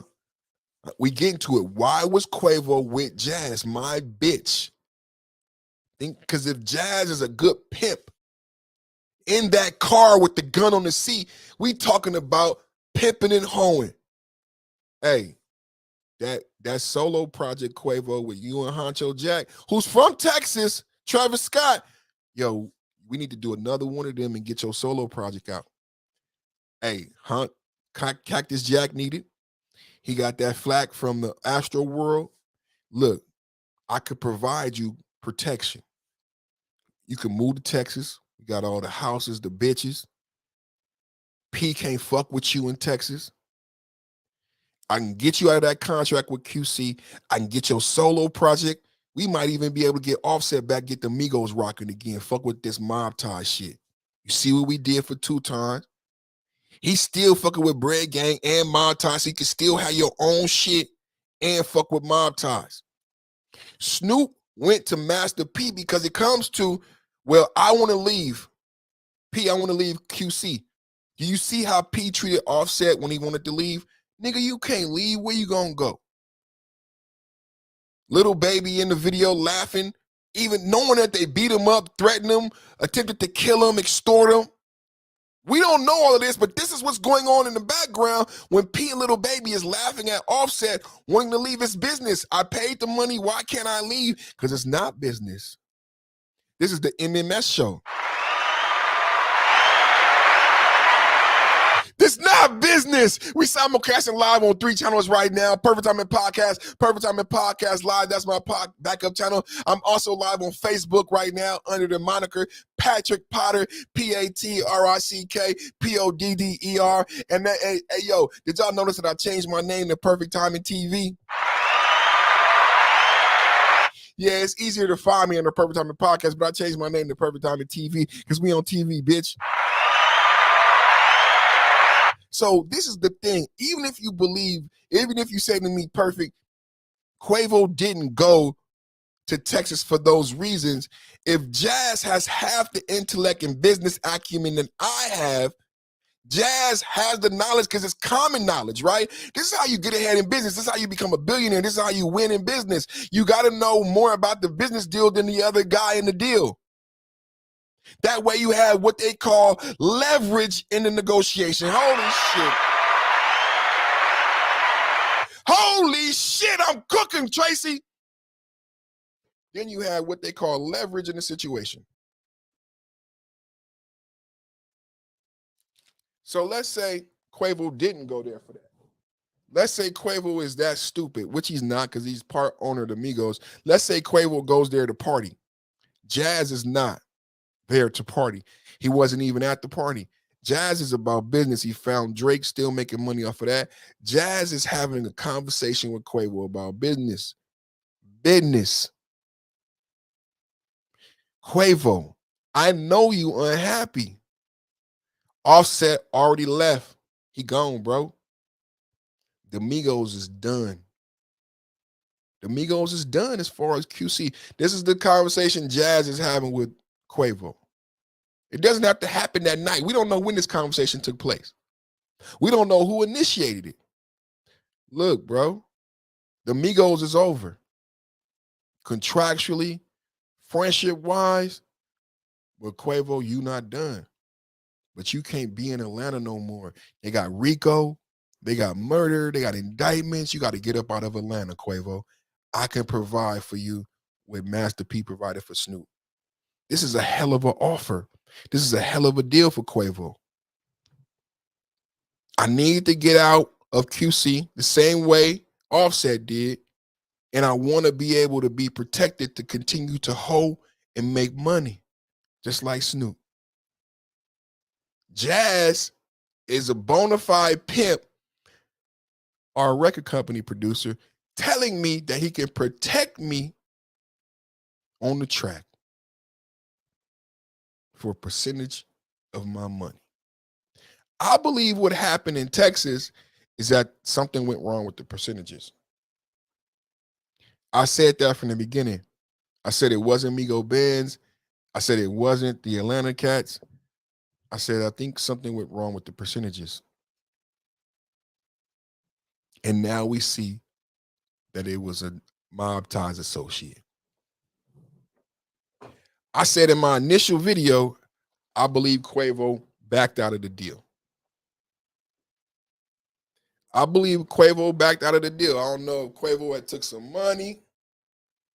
We know it was some money with the gambling, but I don't know if Quavo took some money or Mob Ties had already received some money banking on Quavo. Because I believe what was happening that night was like a launch party. And we were going to find out that Quavo was leaving QC and fucking with Mob Ties, and we was going to see a Quavo and Finesse 2 times, and they would have been lit. But for some reason, the deal didn't go through, and Takeoff ended up dead. Now we could go to the video.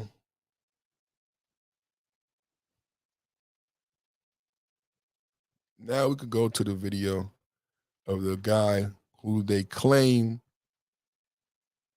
murdered Takeoff. A gentleman named DJ U or something like that. And he's a Mob Ties associate. Jay Prince actually follows this guy on Instagram. And he was on video with a gun. But he owns a nightclub and he's not in the gang. So it makes the story even more complex. Currently, what we understand is that someone else has been shot. Someone else is dead.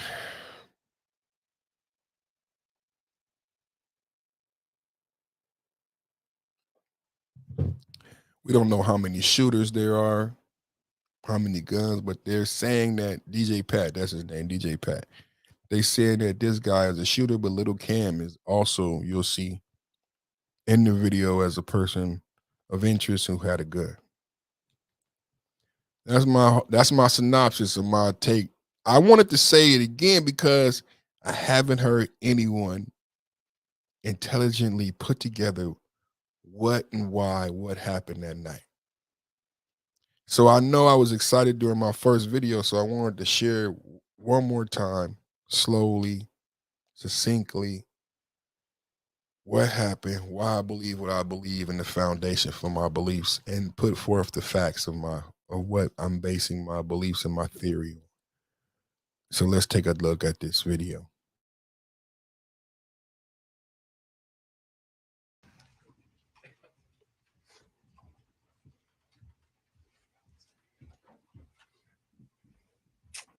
Early this morning, and my prayers, and I ask that all our prayers continue to go out to her and his entire family, his close friends, the city of Atlanta, and all of Takeoff's fans around the world.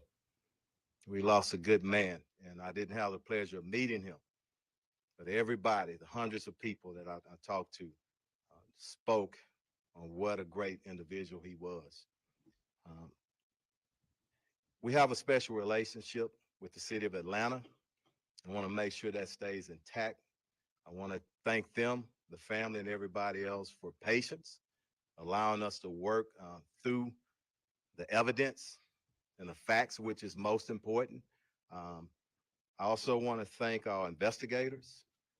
Here today, Sergeant Michael Barrow, Lieutenant Barnes, Investigator Ross Watson, and also from the DA's office, Ruben Perez and Matt Gilliam, who's worked very hard on this case.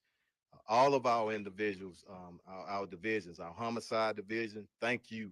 People don't know the hard work that they do behind the scenes, the number of hours that they're away from their family members. So also the gang division, our federal partners, FBI, state partner DPS, and ATF. Everybody took a role in this investigation. We stood here a little bit, I think a month ago, maybe a day or two, and made a promise that we would get the individuals or the individual that's responsible for the murder of Takeoff in custody. So yesterday evening, we arrested Patrick Xavier Brown, 33 years old. He was charged with the murder of Takeoff. Brown was arrested again yesterday evening in the 14700 block of Sterling Green Boulevard. It's located on the east side of Texas. I'm sorry, of Houston. Patrick Xavier Brown. Just to clarify, and thank you, Tracy. Tracy put that clarification in the chat. DJ Pat. Patrick Xavier Brown. Again, Cameron Joshua, 22 years old, was arrested on November the 22nd for felon in possession of a weapon. So that was little Cameron Joshua was arrested on the 22nd for possession of a weapon. He hasn't been charged for shooting anyone. And keep in mind, 2 people are dead. 3 people were shot. I'm going to turn it over to the mayor right now. And after that, we're going to bring up the investigators and then the district attorney's office. And then Commander Garcia will translate for us in Spanish. Thank you. Thank you, Chief. And look, let me thank your entire team and all of your law enforcement partners that have been working on this case. Let me thank the prosecutors from the DA's office. I really appreciate their presence and their work, and I've certainly realized that the work even continues in this case. I do want to point out the fact that over the last month, I've had several conversations with the mayor of Atlanta, Mayor Andre Dickens, kind of keeping him advised of this investigation and what was taking place, and talked with him as late as yesterday evening to apprise him of what would be taking place today. Look, it was about a month ago when we stood here as a team to discuss the shooting death of Kirshnick Kyrie Ball. Public knew him as Takeoff. We all knew him as Takeoff, a talented entertainer and part of the Atlanta-based group, the Migos. I do also want to acknowledge Councilmember Edward Pollard, who is with us this afternoon. But more than an entertainer, he was a son, a brother, cousin, and a friend, and a mentor to those in the music industry. At that time, we also asked witnesses to help police identify Takeoff's killer and prevent more violence from happening in retaliation. I am glad that a suspect has been arrested and charged with Takeoff's death. Uh, it certainly, I think, will bring some comfort to the family, though it does not bring Takeoff back. This is a significant step towards seeking justice, and I hope it also brings additional comfort to all of those who love Takeoff. Over the past few weeks, Chief Ben and I were asked often about the status of the investigation. The chief kept me informed about the information that had been received, the evidence that has been collected, including the video that was being reviewed. I want to express my regrets and disappointment that this was a case of a young man, taking the life of another young man for no reason. The gun violence everywhere, not just in the city of Houston, has to stop. People are dying for little or no reason, and people are reaching for a deadly firearm to settle sometimes minor disagreements. But pulling a firearm can have deadly consequences that you cannot undo.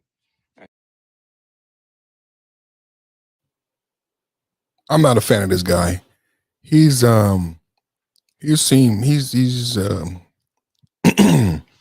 very politically advantageous. He's using this as a theater, a bully pulpit for his own political gain, and that pisses me off. Shout out to Surrealism in the chat. Shout out to Surrealism. Thank you for coming through. To shout out to the homie. Even in the first interview, the mayor. See, did you guys realize he changed his vernacular? That's why I pray. That's why I say God is good, because even though it be lonely in here, we still gotta get our shit out, man, because God be requiring me to do this shit. And after we do what we do, things change. I remember I got on his ass. I got on his ass about talking about black on black crime. And I got on his ass about talking about a young black man killing another young black man. And today he took out race. So that's a victory for the Perfect Timing Television Network. He took out race. He said this was a young man being killed by another young man. He took out the word black. And that's because reporters like us. Shout out to Jason Black and the Black Channel and the new Black Media, in that we have a lot of power and influence. And I know sometimes they don't show you your influence and your impact, but it is felt and is relevant. Academics repeats what I say. Angry Man repeats what I say. So a lot of people at a higher level wait for individuals like me to do what I do so they could put out intelligent commentary. And I'm okay at being in this level at the food chain because I'm on my way up, baby. We won, baby. We won. We won, baby. We won. But yeah, he's looking at this as a political opportunity, and I resent that. Back to the tape.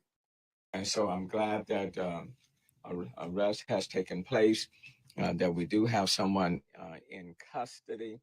Uh, it is unfortunate. It really is unfortunate because it does not bring Takeoff back. But to Chief Henry, to you, to your command staff, to the investigators, to the DA's office, to all the partners who helped, to those who provided tips, information, let me thank you, and then look forward to this investigation and prosecution continuing on this matter. Thank you, Chief. Let me step up and make a quick correction on the name. I had a misprint on my notes. It's Patrick Xavier Clark, 33 years old, on the rest of the suspect. Okay, come on, Sarge.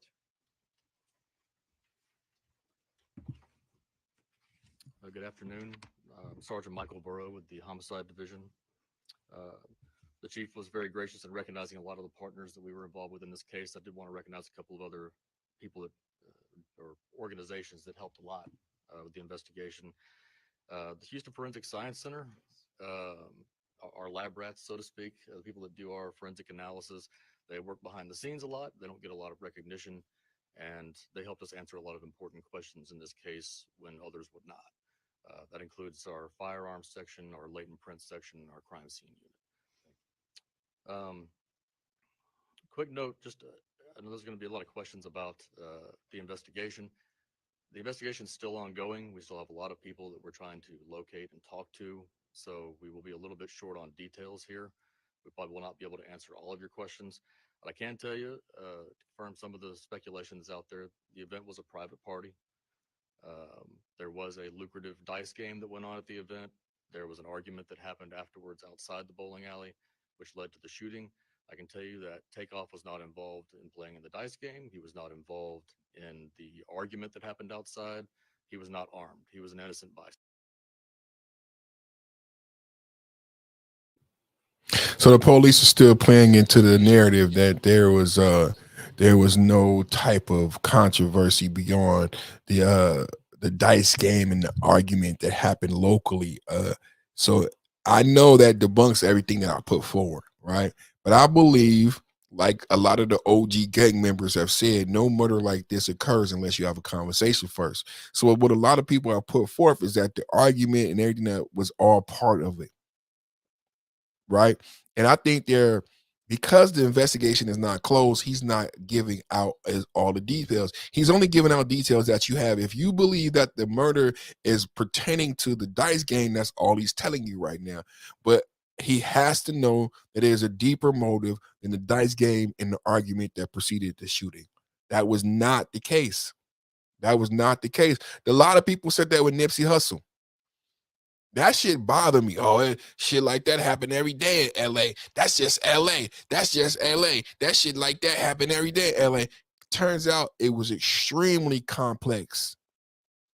Turns out the Nipsey Hussle murder to this day is extremely complex. To this day, we don't know how Christopher Darden was brought in to represent Eric Holder, and Eric Holder found guilty, and Eric Holder actually had a good defense. If you go back to Eric Holder and you think about the defense that DJ Pat could potentially use, or the defense using the King Von murder, why is Eric Holder in jail? Eric Holder had a great defense. His defense argued and allowed in court that Nipsey Hussle called him a snitch. And there was no way to prove that Nipsey Hussle ever called him a snitch, and that Eric Holder was retaliating, defending himself, standing his ground by killing Nipsey Hussle. There's a lot to unpack here. That was actually not the actual case, is what we're finding out. What we learned about grid. We learned about, it took us all the way back to death row. It took us all the way back to Suge Knight having blood police officer friends. Then we learned about what really happened to Nipsey Hussle. And everybody's like, oh, I forgot. When Big got murdered, that there were police officers who were acquaintances of Suge Knight, and they all were in the same blood gang together as children, but they still hung out together. Come to find out, these police officers were still active blood gang members as police officers. Now, you don't think they got nothing like that in Houston, do you?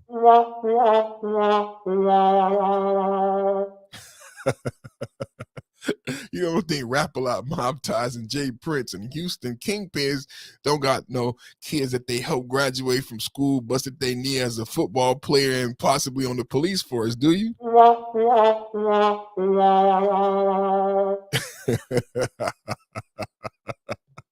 A dice game. He worth $20 million, and the Houston PD is pushing the narrative that this was about a dice game. Now, remember what I said to you.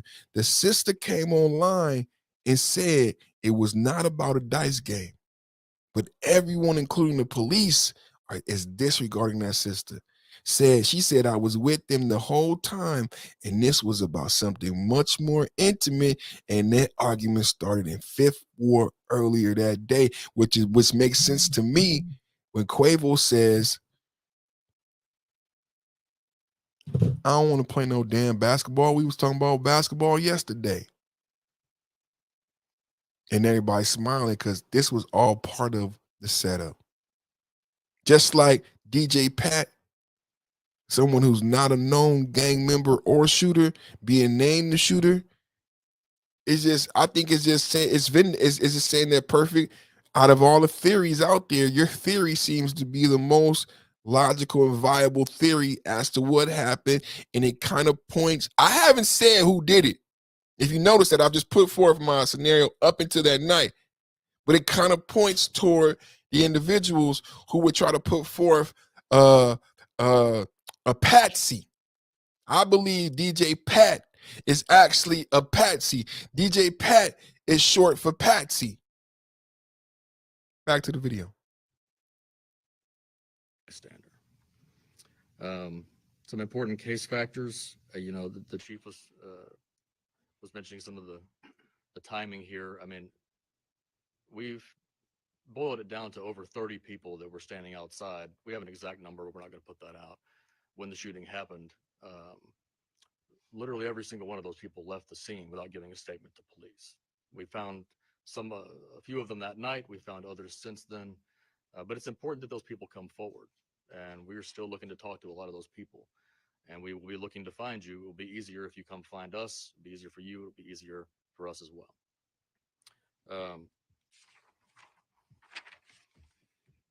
Essentially, we had to rely on a large volume of video surveillance evidence that came in, and cell phone videos and audio, things that surfaced over time in some cases that weren't available immediately.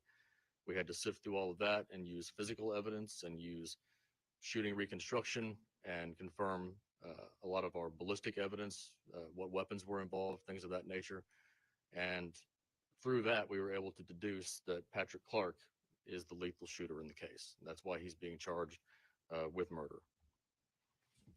Thank you, Sergeant. That's the DA's office. Thank you, Chief. Thank you. Thank you, Mayor. My name is Ruben Perez, and I'm a Bureau Chief of the Special Crimes Bureau. But we're not going to go in any farther than we've already went on the investigation. Age 49 to 63 and not able to work? This message is for you. New rules in 2022.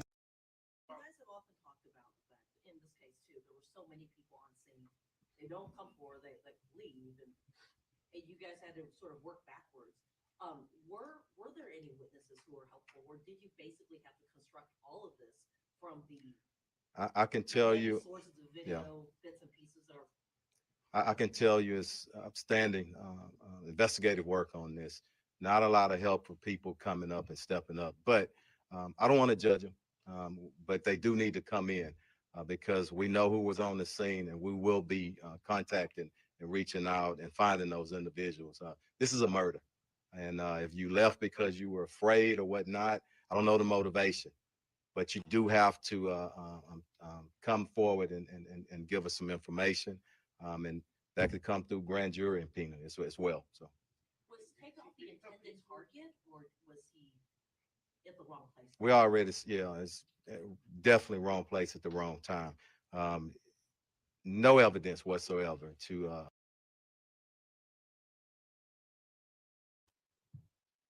Wrong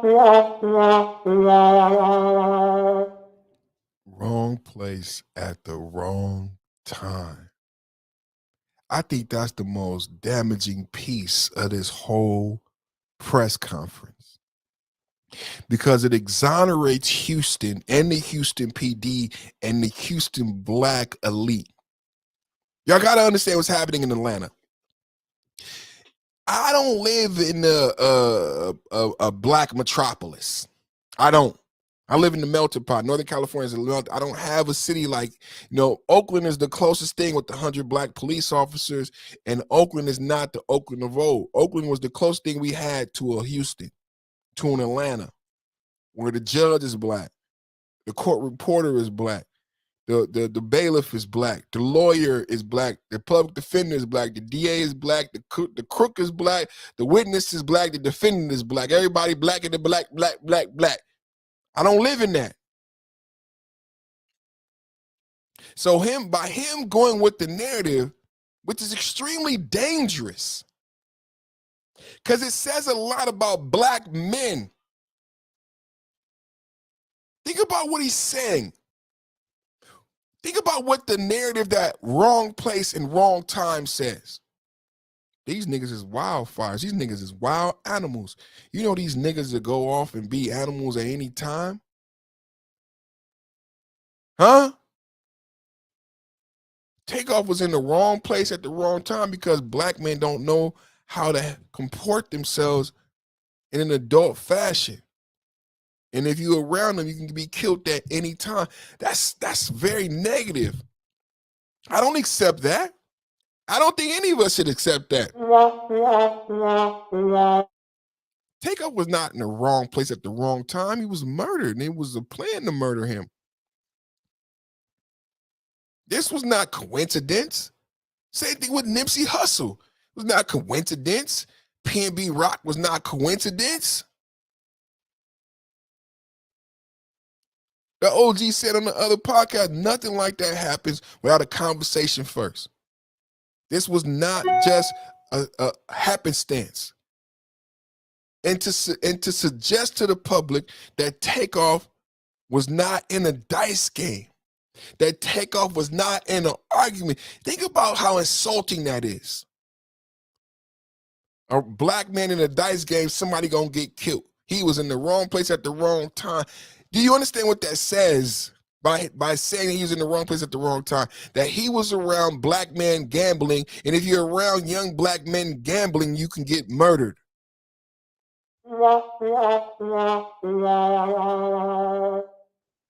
That's sad, bro. I don't accept that. Nah, we don't accept that at all. Say anything different. Go ahead. I'll get you. I'm sorry. Oh, yes. The actual arrest of him. Yeah, peacefully. And I'm not bragging, but I send this message to our criminals. We don't come and get you, and we come and get you professionally, but we come in force with everything that we have. And he gave up, and I want to say thanks for that. Okay, nobody's hurt and nobody's injured. Go ahead.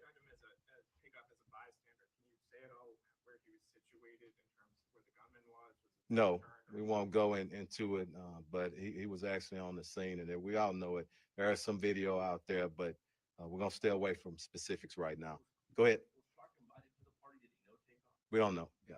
Was Mr. Clark, has Patrick Clark admitted to the shooting? Ooh, I watched a couple bloggers. They ain't really broke this video down right. They looking at the video still of that night. Niggas are still looking at the video of that night. He said, was Patrick invited to the party? Did you see how quick that went? We're going to rewind. We're going to rewind that, boy, because it don't make sense that he did the shooting, right? It don't make sense. Then they say he didn't know Jay Prince and them, but turns out Jay Prince followed. Jay Prince don't follow me. Jay Prince ain't following nobody he don't know, man. Come on, man. And now, hold on, man. Let's see, man. I'll stay away from specifics right now. Go ahead. We don't know. Yeah.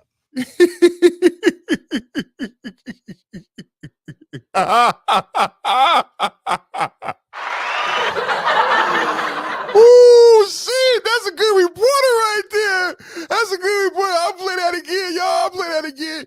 Hey, and I missed that other part. He said, did Pat know Takeoff? Was Pat invited to the party? And did Pat, do you guys understand why I'm laughing and why that's such a good question? And no other blogger has highlighted this question. Because it speaks to motive in his defense. Was he invited? Did he know Takeoff? What is his motive for doing this? We don't know. To the next question. You don't just deal with that question like that because he knows what he's asking. That goes to motive. There is some video out there, but we're going to stay away from specifics right now. Go ahead. Was Clark invited to the party? Did he know Takeoff? We don't know. Yeah. We don't know. Yep. Yes, you do. That's the whole kit and caboodle right there. Why did he shoot him? Why was he there? See, this is how I came up with my whole scenario, because my wife, when I was talking about it, would say, well, Daddy, why was they there? And I was like, okay, that's what I got to figure out. Why was he there? They wasn't there for the party in the dice game. So why was Pat there? Who told Pat to be there? Why was Pat there with a gun? And why did he pull out and shoot so quickly? His life wasn't in danger. These are actually pretty good questions. That's a great reporter right there. His life wasn't in danger. You're not Jay Prince. No one knew who he was before this event. So why was he there? It's a private party. You started this by saying it's a private party. So how did Pat get in? Why was Pat there? And then remember, the young lady said none of us had guns. The only people who had guns was who? Drum roll, please. Jay Prince people. Pat had to be there with Jay Prince if he had a gun. No one else is bringing this out. Thank you to that reporter so I can highlight another piece to this story. Pat had to be there with the Jay Prince party because he had a gun. No one else had a gun. Only the individuals let in by the people who were running the party had guns. So who allowed Pat in the party with a gun? He's right next to Jay Prince. He wouldn't be next to him with a gun unknowingly. Everybody know him in Houston. Who let him in? Secondly, who let him in with a gun? Who told him to be here? Who told him to come? These are all valid questions when y'all talking that wrong place at the wrong time shit. Nah, it wasn't no wrong place at the wrong time. What the fuck was Pat doing there at a private party with a fucking gun? You start painting this picture. All right, back to the video. Was Mr. Clark, has Patrick Clark admitted to the shooting? Not going to discuss that right now. Go ahead. Was Mr. Clark involved in a shooting in 2018 at a club where someone was killed? That's part of the investigation. I mean, we'll get it out to you. Who? What's two? Yeah. Well, one, but one of them has a residence outside of Houston. Go ahead.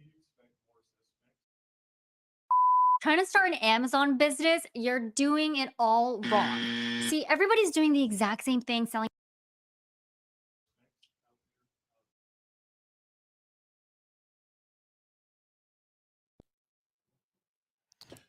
Oh, fucking ads, man.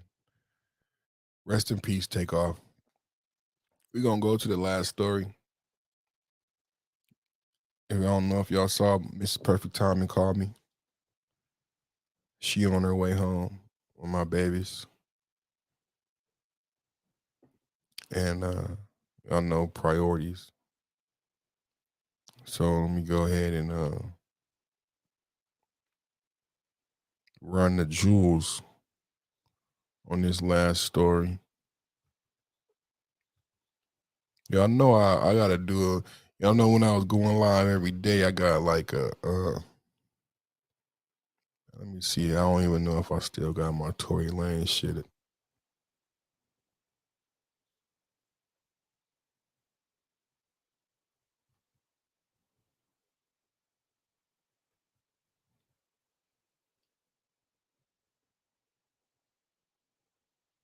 The moment we've all been waiting for, Tory Lanez and Megan Thee Stallion are finally having their day in court.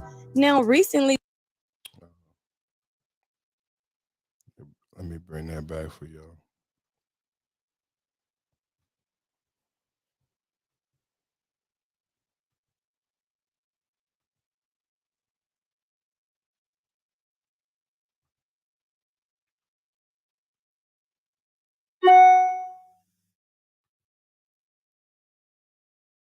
Tory Lanez has been released off of house arrest. Now, if you guys remember a couple of months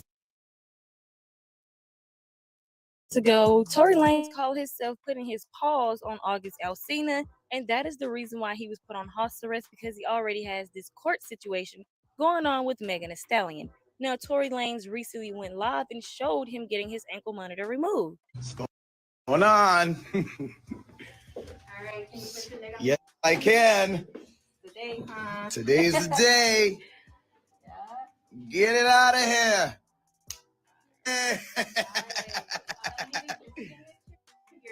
Print your name and the date right there. I got you. Senior editor from Rolling Stone, she tweeted and said, Tory Lanez released from house arrest as his trial for allegedly shooting Megan Thee Stallion begins with jury selection in LA.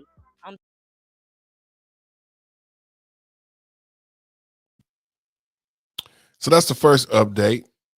Tory Lanez was put on house arrest for the August Alstina viral event. These viral events have consequences. We hear about these viral events and people go viral and the bloggers make a lot of money and there's a lot of video analysis and did Tory Lanez was on doing drugs and August Alstina had a this and that, and turns out Tory Lanez was on house arrest for that event. These viral videos are more than just viral videos. If you break the law, then you will be prosecuted, no matter your celebrity amount of money. So we learned in this video that two things: Tory Lanez actually was prosecuted for the August Alstina incident, and he received an ankle monitor, and it was recently removed as he goes to start trial against Megan Thee Stallion for the alleged shooting. Okay, just to recap, let's go back to the video. Doing this mainly for the trial preparation aspect, Judge David Hereford said, overruling a prosecution objection. Also tweeted, Tory's lawyer told the judge that Kylie Jenner and Corey Gamble are on his list of possible defense witnesses because they were present at Kylie's pool party before the July 2020 shooting. The argument, everything started there. Now the Shade Room got an exclusive and they learned that the Canadian rapper is now facing a new felony.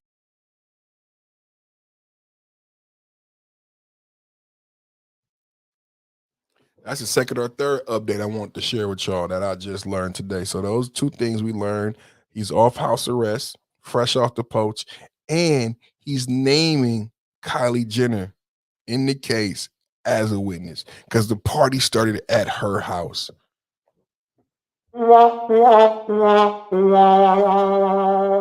That's some cold shit, right? Let's back to the video. Charge. It says a source exclusively tells the Shade Room a new felony charge was added in the Megan Thee Stallion case. Tory Lanez has now been charged with discharging a firearm in a grossly negligent manner. It also says this charge was added yesterday and carries a maximum term of 6 years in prison. They say innocent until proven guilty. We're going to have to see, but for now, it seems like everybody is already trying to say that Tory Lanez is guilty of shooting Megan Thee Stallion. I mean, it was only 3 other people in the car. So in total, 4 people. You got Megan Thee Stallion. You have Megan Thee Stallion's now ex-best friend, Kelsey.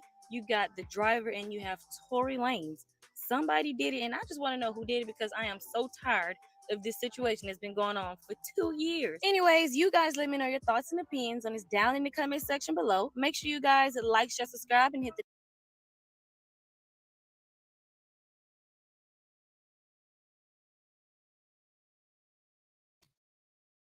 Shout out to that blogger, man. Thank you for that update. Shout out to that blogger. So I think she did a good job. I learned those tidbits earlier other places, but I like the way she capitalized that. So couple things: Tory Lanez is off house arrest.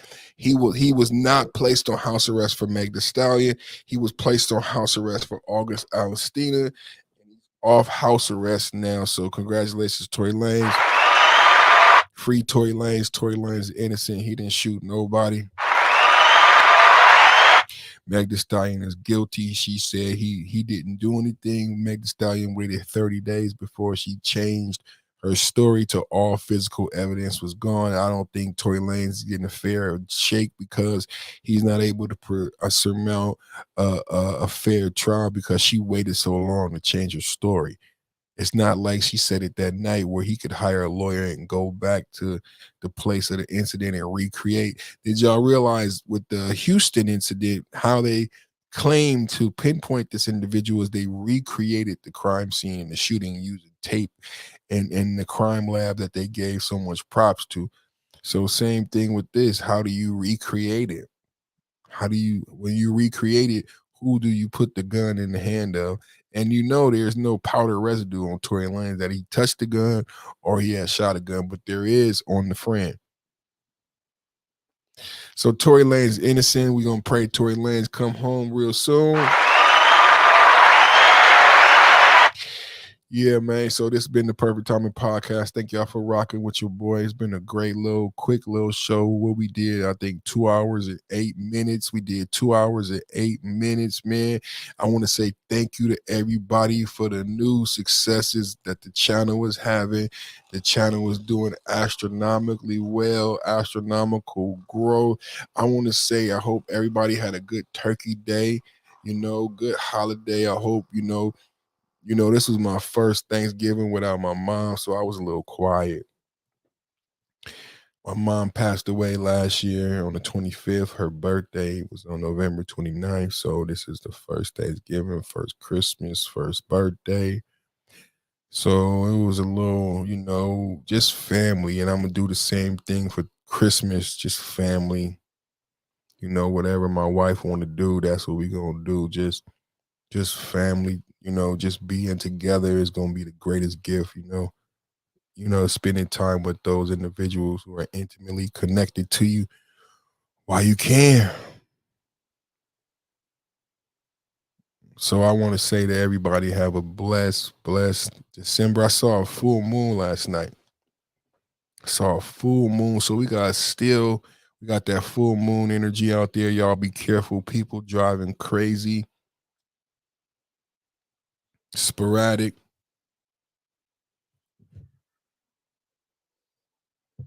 So I just want to say, be careful with all of that out there when you're shopping in the holidays, shopping in the parking lots and everything. Be careful, sister, grab your purse, Tracy, tuck y'all. I know y'all know what to do, but just be extra careful. Look over your shoulder, For some reason, during this time of year, it be the worst people. Stealing purses, breaking in your car.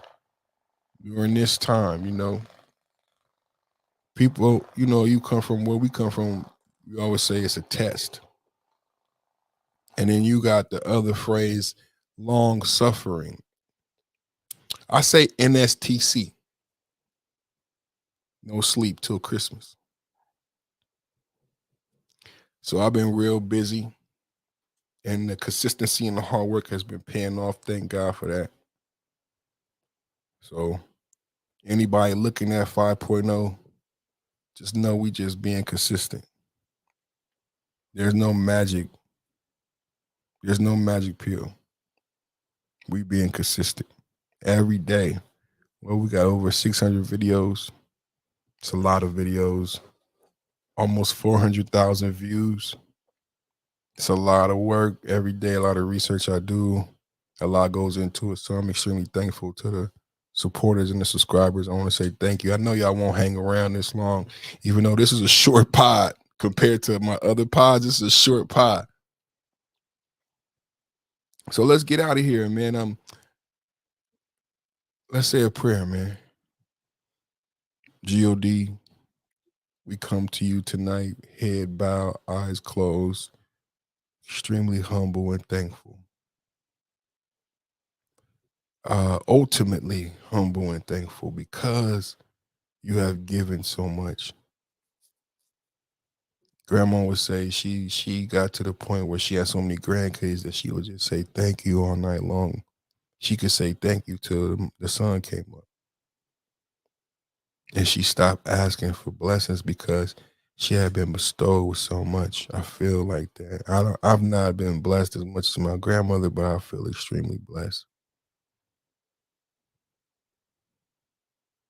My cup runneth over. So it is with a humble heart that I come to you and say thank you once again for providing all that you provide. Providing the footsteps, the map, the road map, the safety net, the GPS. At times it is difficult, but I thank you for the mission. To those who listen, to those who follow, my sons, my friends, my brothers, my sisters, perfection is something that is not reserved for me only. Pray a covering over you. I pray that you see the narrow path and you see in me that it is worthy of a journey. It's worthy of the suffering. It's worthy of the hardship.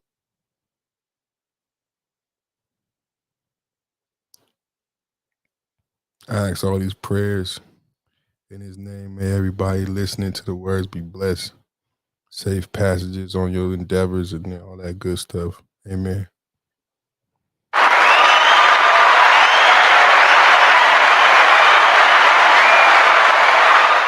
Salute.